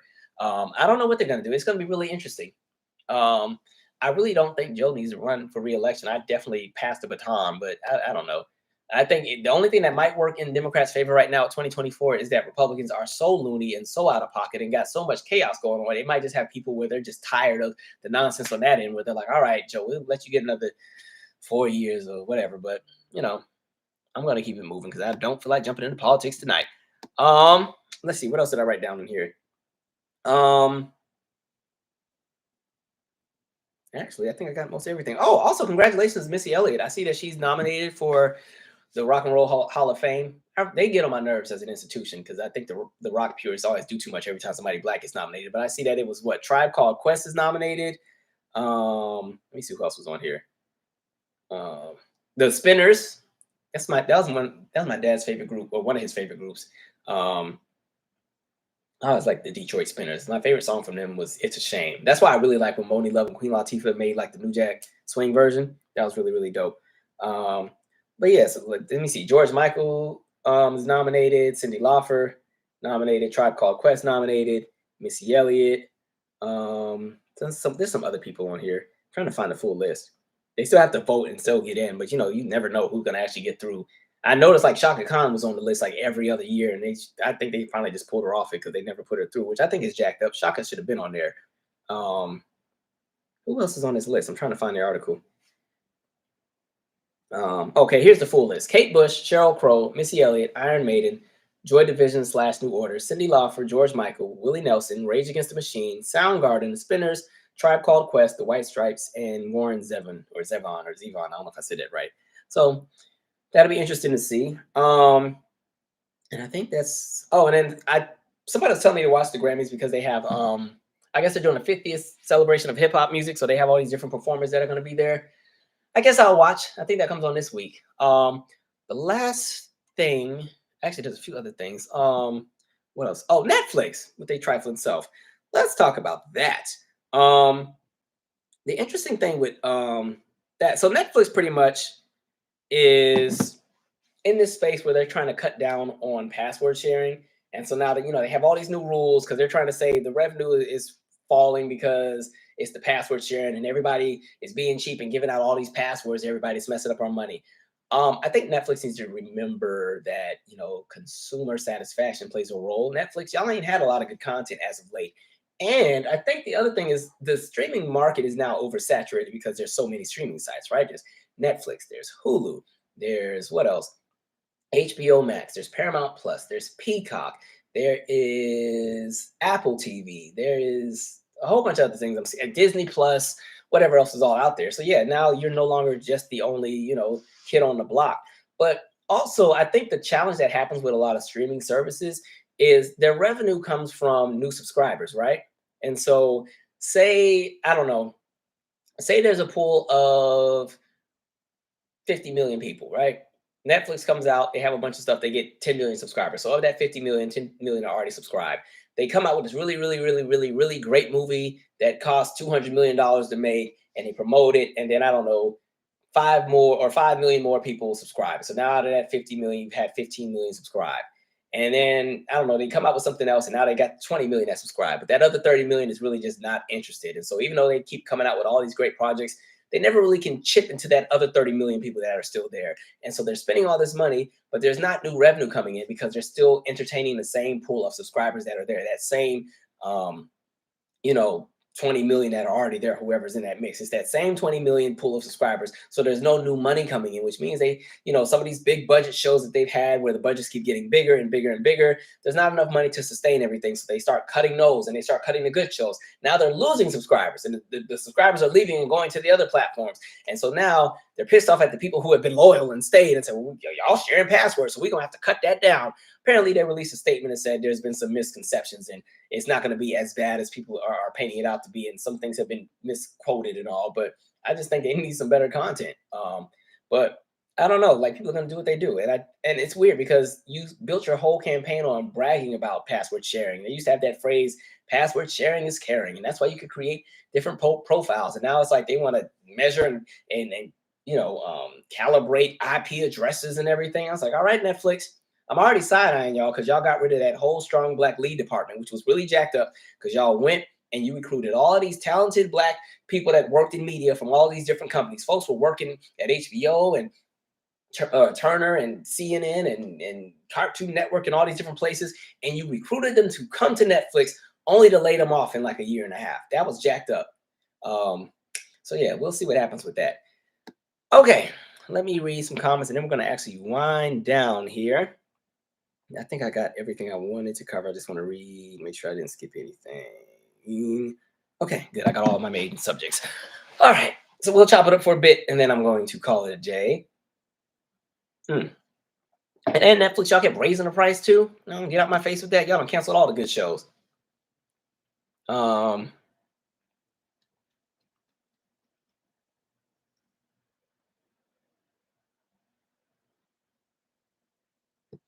Deborah Gordon said, I agree, Calvin, because it's already written, so Congress knows about it, and the same thing keeps happening. Must be pathetic to shut it down. I think that's about the George Floyd Justice, Fairness, and Policing Act. Yeah, because it passed in the House, and it's just been sitting in the Senate. And I think now, I got to go back and double check this, but I think once you have a new House come in, I'm not sure if it has to be voted on a second time with the new House members because you have people that are now no longer actively in the House that would have voted on the first one. I have to, somebody clarify if that's how that policy works. I'm not sure.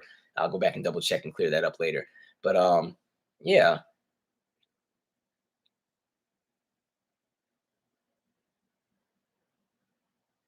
Oh,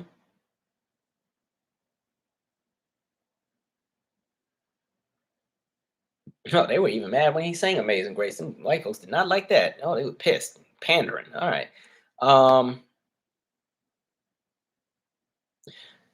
Somebody said the Dems are going to push Pete. No, they're not going to push Pete either. Nope. I don't know who they have. Their biggest bet, which I don't even think is that great of a candidate right now, might be Gavin Newsom. And I don't even see it for him like that. But I don't think they have a strong lead at all for anybody. That's really interesting. I think I've been saying for the last year, hopefully they'd have some magical candidate pop up. But I mean, a whole lot can change in 2 years or in a year. But I don't know. Do you think they will vote for Nikki Haley? That's on the GOP side. Nope, they're not going to vote for her either. She's going to learn that the hard way. One of the things that's really interesting, and I said this before, you have a lot of folks where we talk about folks who like to operate as a mouthpiece for white supremacy. She's a prime example of that as well, where again, she comes from like a native background, but plays into or an Indian background. I can't remember which one, but comes from that background, and she might as well just be a Klan member with a wig on at this point, the way that she operates and moves. And she's going to learn, because she sat there and made a whole announcement about how she was going to run for president because, you need change and new energy. And I'm like, but it's not you. They don't want you in there either. Like, they're never going to let a woman ever be president on the GOP side. They barely can't even do it on the Democrat side. So somebody like, and then Nikki's not even a white woman either. She's definitely not going to be anybody's president on that side. So she can go ahead and bypass that dream. Nobody liked her anyway when she was still in power working under the Trump administration. So you better find somebody else.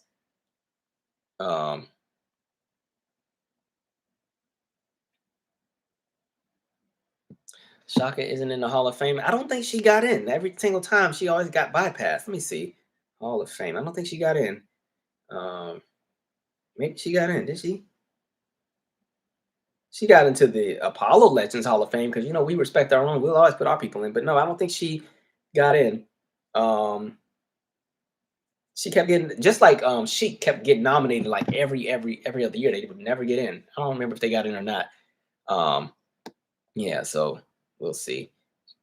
And I'm mad. Shaka was coming and they canceled the show. I'm like, damn. I mean, I just saw her like 2 years ago, but anytime Shaka comes, I will gladly go and see her. She's one of my favorites from that era, and still sounds good.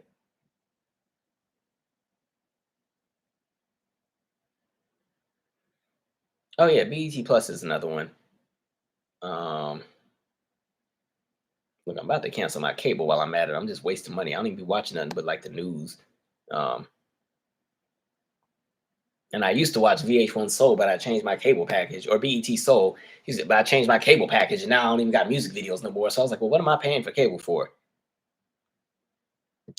What do I think about the 100,000 chickens that burned up in the Connecticut blaze? I think it's sad, but we have over 40,000 food distribution plants across the country. So even though that's a horrible thing that took place, I don't think we'll even really feel the brunt of that. And that's not to sound dismissive, but yeah, we have like 40,000 food processing plants across the country, and so fires it's actually common for fires to happen with a lot of those. It happens all the time. They were happening all through 2020 and 2021. But I do think they need to do a better job of like managing these facilities and making sure those things don't happen. Like, dang, how y'all let 100,000 chickens burn? Like, kind of nonsense. Somebody said, yep, the rabbit hole goes deep. Look, when I get on YouTube and start digging through stuff, I'm such a dork because, like, if I like YouTube, there's a few people I actually like to watch. I told you I really like Uptown Nate Rob's channel. She has a really fun channel to watch. And there's a few other folks, but most of the stuff on YouTube, it's always concerts or some kind of archive stuff. Because I told you I've been archiving for like the last few years. Any video that I see that I like, I find a way to download and put in my hard drive just to keep for later. Because all your favorite videos always end up disappearing off YouTube. But I spend all day watching like some kind of history video or some kind of science related video or something with animals. I'm such a dork on YouTube. I don't even be watching none of the good stuff. Or I'll sit here and randomly watch old like vintage episodes of talk shows and stuff just to kind of see what was happening in America at that point in time, or what was happening in the world. Somebody said, why Gavin? Because he's a white man? No, because he has, well, one is California. They kind of keep putting him out there, and they keep seeing, it seems like they're trying to push him out there to be one of the leading folks, and they're trying to market him to be somebody that's different from everybody else. I don't quite see that, but I think that's why they're pushing him. He's the one I think that might somewhat have a viable shot. I still don't see him winning, but we'll see. But no, I would like for there to be some folks we haven't seen, like, because I'm over it. I'm over everything. I'm over everybody. Some days I want to just kind of go off grid and just like have a lake house and be left alone, because America is a headache. Somebody said Dianne Feinstein. She needs to retire too. I've been frying her up for the last 5 years. I don't think she's running in 2024 because she'll be 86. So hopefully she goes and goes ahead and gives that seat up. It's time to pass the baton. Like, let it go. Do I read fictional books? I do. Not as much as I would like to, but I just really like to read a lot of nonfiction, historical related things. But I do read some fictional books. I haven't been reading as much as I would like to, just because I feel like I've been on the go since August. Like, there's just been so much I've been doing. I mean, you guys know about the short film thing, but there's like other things I've been doing. I've just been on the go. So like I'd be tired, man. And I don't know how. I mean, I'm glad that I'm in a new job too, where it's a little less hands-on, because I don't know how I'd be doing some of the stuff I'm doing with, running a community center. There's no way to do both. And then I'm finally starting the next So It Happened video. So I'm doing all my research now to piece it together. So I'm trying to have the next So It Happened episode out before March is over. Those take a long time to put together in order to make sure that the details are right. And so, yeah, I'm a little tired, but we're going to make it work. I'm not complaining, because I'm grateful for the fact that people have hounded me down because they like my content and want more of it. So I'm not even going to act like I don't like doing what I do. Now, that egg shortage is hitting everyone. Yes, Alan, I totally hear that.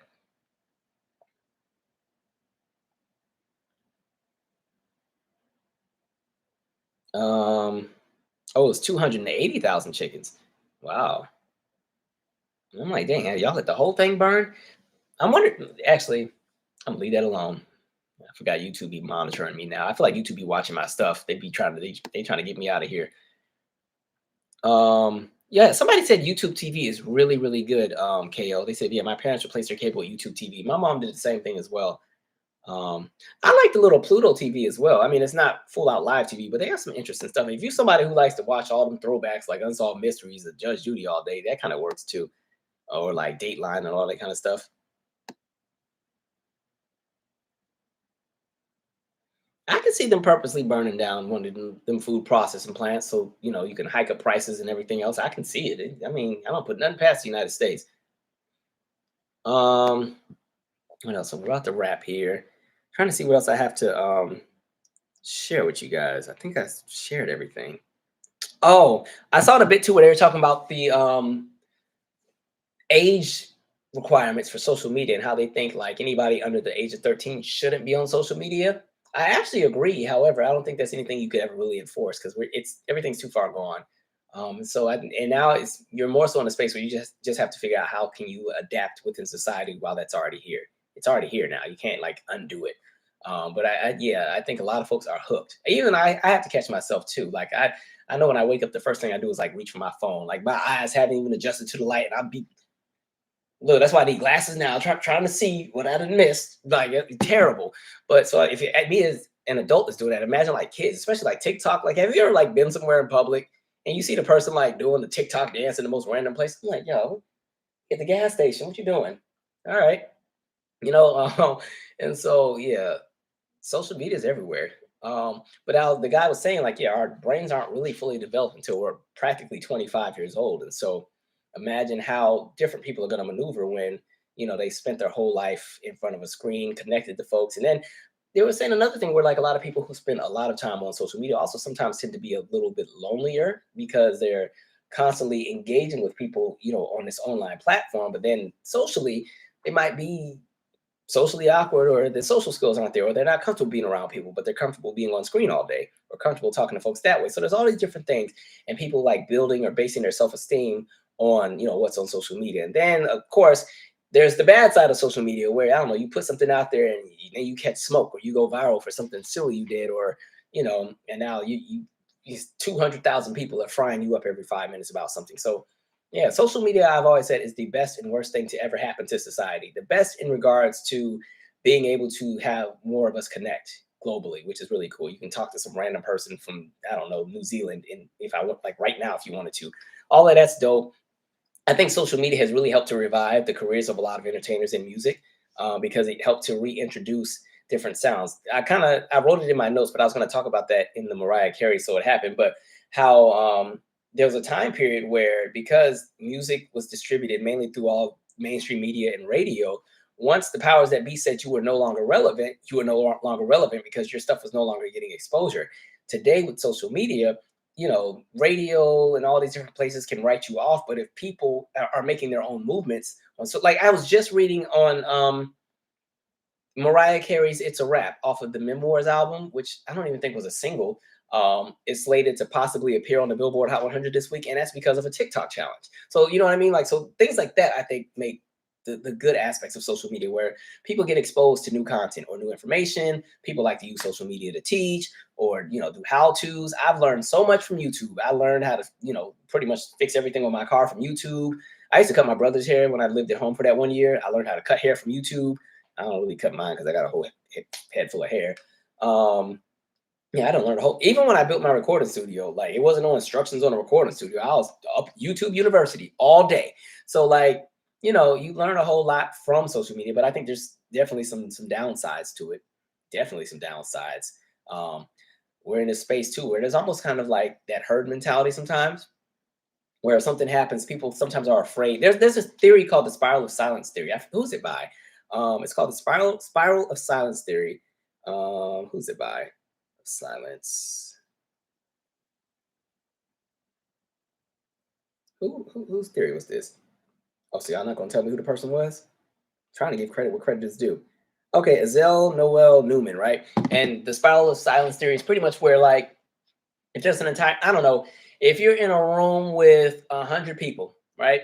And let's just say we're at a concert. We're at a concert. There's some entertainer named Lightbulb, right? Lightbulb is on the stage, and you're in a room with 100 people, and those 100 people are like acting like Lightbulb is the greatest thing ever, and they're passing out and foaming at the mouth. And when the concert gets out, everybody's in the parking lot talking about how great it was, but you didn't like the show, but you're the only person who didn't like the show. Depending on how much of a, like, 10 toes down you are with your situation, you might not say that you didn't like the show because you don't want to piss off those 100 people. So you kind of go with the flow. I'm like, yeah, okay, I guess it was cool, or whatever. Or the fact that you can let an entire herd or an entire mob of people kind of influence how you see things. That's kind of that bit, like, spiral of silence theory. So with social media, that's an interesting thing, because a lot of people are starting to come to a space where they give up how they see things because they want to still be in good graces with the masses collectively who share their same communicative space. All right. Let's see here. Yes, I saw that MJ's nephew's gonna play Michael in the biopic. I think that's pretty dope. I think that's good, because I wonder who, you kind of want to get somebody good. So I think sometimes when it's family, it tends to be more well received.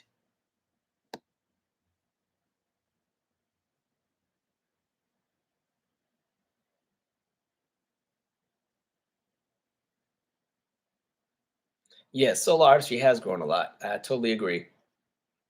Facebook, I'm not on. I mean, I have a Facebook, but I don't use it. And I feel bad. There's a Calvin Michaels Facebook thing too, but I never go on it. So there's all kind of messages I haven't seen for months. I'll have to get back on it a bit more.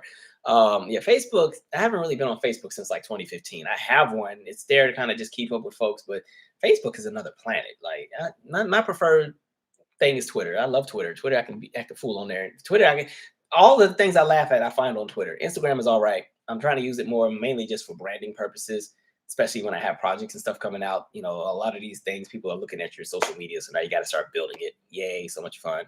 But you know, I guess my main things are Instagram, Twitter, YouTube, and I don't even consider YouTube social media. That's me just putting out content. I'm not really like, I don't see it the same way as I see the other ones. Anyway, we're about to wrap up.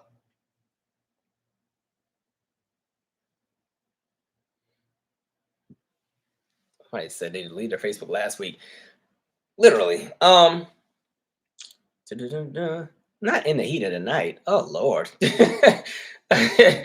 Belize Gal 80 said, don't know how it started, but I started really liking In the Heat of the Night. That show it's funny because I always remember the theme song, and I guess I remember it because my grandma, my aunts used to watch it, and me and my cousin Brandon, when we were little, I used to hate when it came on because that meant we had to sit down. Like, me and Brandon used to just be running through my grandma, just running and playing all in the den. But once In the Heat of the Night came on, that meant all of the aunts and my grandma and all of them were in the den watching TV. So me and Brandon had nowhere else to play, so we'd have to just sit and watch the show too. But like a show like that, when you're like 4 or 5, you can't even, it's not interesting. So it seemed that 1 hour or 30 minutes, I can't remember how long the show was, that seemed like the longest show. But then it's so funny because just a few years later, like The Simpsons, I've said this a million times, was my favorite show for the longest. Like season 1 through 8, I think is some of the best writing you can find in comedy. And I used to love The Simpsons. And so I had this TV back in the day in my room, but it was a TV that It was a TV where the channels were buttons. So the TV had 15 buttons. This was an old TV. It was a TV my dad got when I think when he got stationed in Germany. So it was a TV from the 80s. And it only had 13 buttons. It had the power button, the volume and the change the channel button, and then it had like 13 little channel buttons. And so you couldn't change all the channels on it after a while because all the buttons stopped working. So it was only stuck on channel, I could only get channel 13 and I think channel 9. Channel 9 was PBS, and I remember that because back in the day, it was Barney and Mr. Rogers' Neighborhood came on. And then 13 was Q13 Fox. And so on Q13 Fox, Simpsons was already in syndication by then. This is like 1993 or 94, something like that.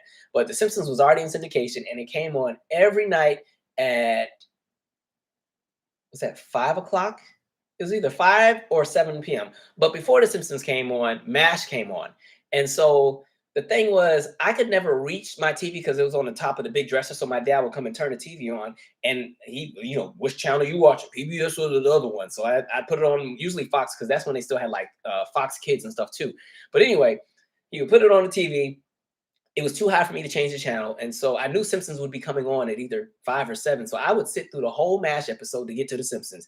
And I swear I've seen every episode of MASH. And that has to be the most boring show. But I was like 6 and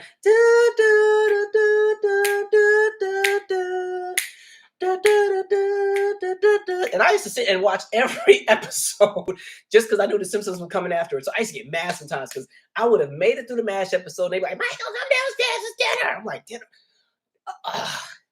So then I try to eat my dinner as fast as I could, but no, ain't gonna be no rush. So by the time you ate dinner, Simpsons had went off, and I don't know what came on after that. I used to be so pissed. What a time! MASH was like the driest show as a child. I'm sure it was good for adults, but when you're like 6 or 7, that dry show, what a time!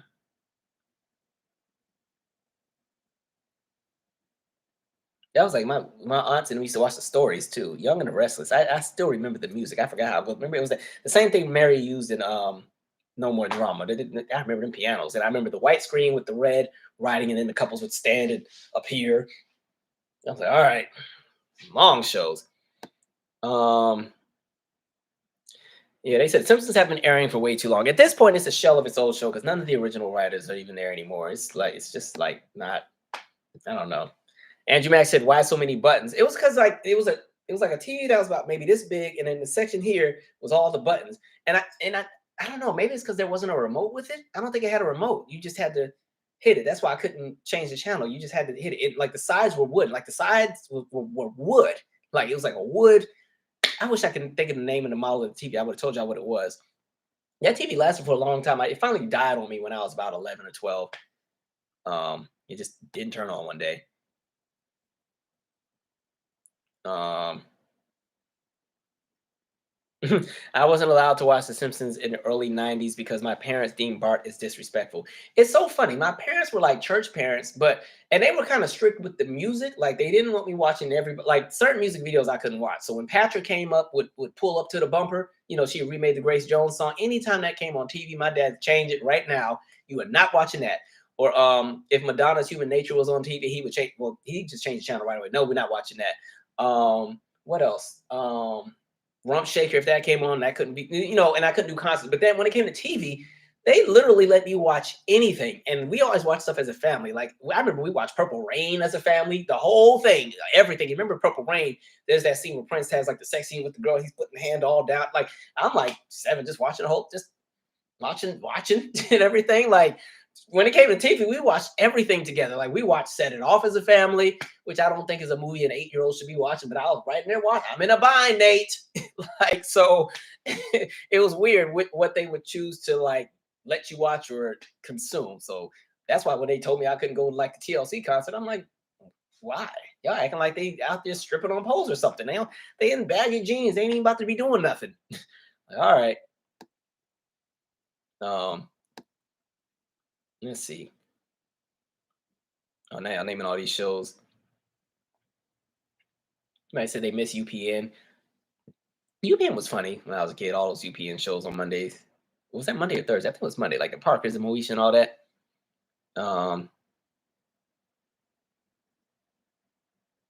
When I was 6, Wasn't Boring. MASH is a great show. Um, all my children. Oh, that's the story. I remember that. Touched by an Angel. When I lived in Italy, we only had one channel, so Touched by an Angel came on Sundays. I remember that because I remember the theme song with Della. When you walk, like down, like saying, Della Reese. Oh, Touched by an Angel. He's come on all the time. And then there was this show called Promised Land that came on right after that. It was like this family that traveled the country in this mobile RV. Um, have I seen Anne Rice's Feast of All Saints? I have not seen that. No, I have not. I remember Andy Griffin. I didn't watch the show, but I remember the theme song. You know how sometimes there's certain shows you remember their theme song, but you don't remember watching the episodes. But if you hear the theme song, you know it like the back of your hand. Same thing. Yeah, Married with Children was fun. Malcolm in the Middle is actually one of my favorite shows. Still is today. Really great comedic writing. Hilarious. That's a show if you want to go back and revisit, if you're like somebody who's younger and you're trying to remember like how people moved around in the early 2000s, that's a hilarious show. Really good writing.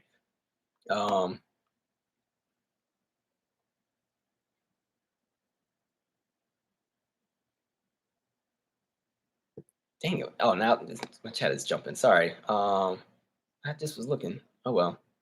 I'll find it later. I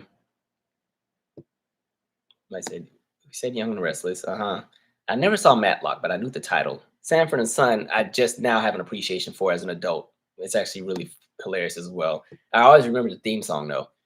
I don't like how Red Fox was done in his later years, but that's okay. Actually, it's not okay. It's messed up.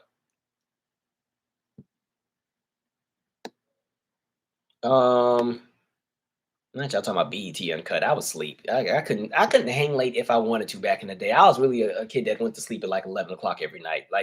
I was never up at no 1 or 2 in the morning until I went to college. I liked my sleep. I was going to bed.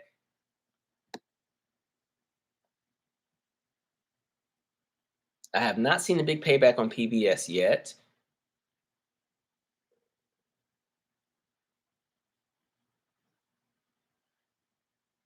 I forgot about Heart to Heart. Whoa. You really just took me back somewhere. I totally forgot about that. Okay. And now I feel like my computer's freezing. All right. I'm going to need you to unfreeze. I hope my live is not messing up. Oh, great. We're going to sit here and wait till it gets responsive. Hopefully my live is still live right now. It might not be. And in that case, we're going to end this live because I need this thing to correct itself. All right. I think that my live has died. I really think it has died. So I'm going to wrap this because at this point, my live chat is not moving and my timer is not moving. And it's saying that my chat is unresponsive. So we're going to see here. Damn, man. Well, I guess I could say goodnight. What is wrong? Yeah, we're going to invest in the new MacBook Fund because, my God, this thing is doing the most. All right, well, that's pretty much the live anyway. I don't know if I'm even live right now. We'll find out after the replay comes on. But this has been really dope. Good night, everyone. Stay safe, stay sane. And oh, y'all can still see me. Thank you, Astro. Appreciate it. So I guess I'll just sit here and talk. Yeah, my thing is like sitting here freezing. That's some stupid thing. Yeah, y'all pray my strength with this MacBook. I haven't had it for 11 years. It's time to move on and go ahead and get a new one. But anyway, I'm gonna actually go ahead and wrap this up anyway, because it has been about 3 hours and some change.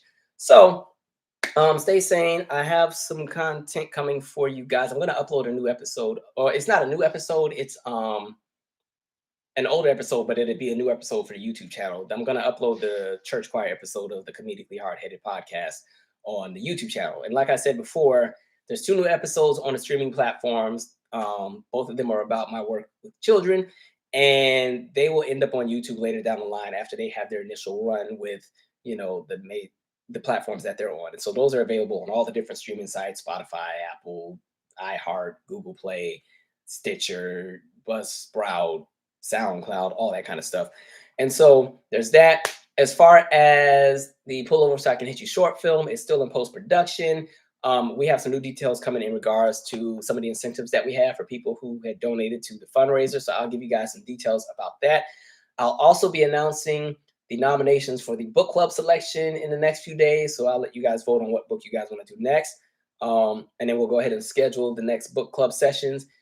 And once we wrap there's going to be, because there's a Zoom party specifically for the Pullover So I Can Hit You folks. I'm going to also launch a separate Zoom party sometime in the spring, just for every other subscriber that just wants to hang out and chop it up just because.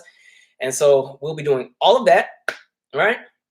Anyway, I'm going to call it a night. So that is it, because my thing is still frozen and I feel like I'm just talking to myself. But good night, folks. Stay safe, stay sane, and I am out. And hopefully this thing works the right way. I might have to just cancel this stream because it's not turning off. All right. We shall see. All right. Good night, folks.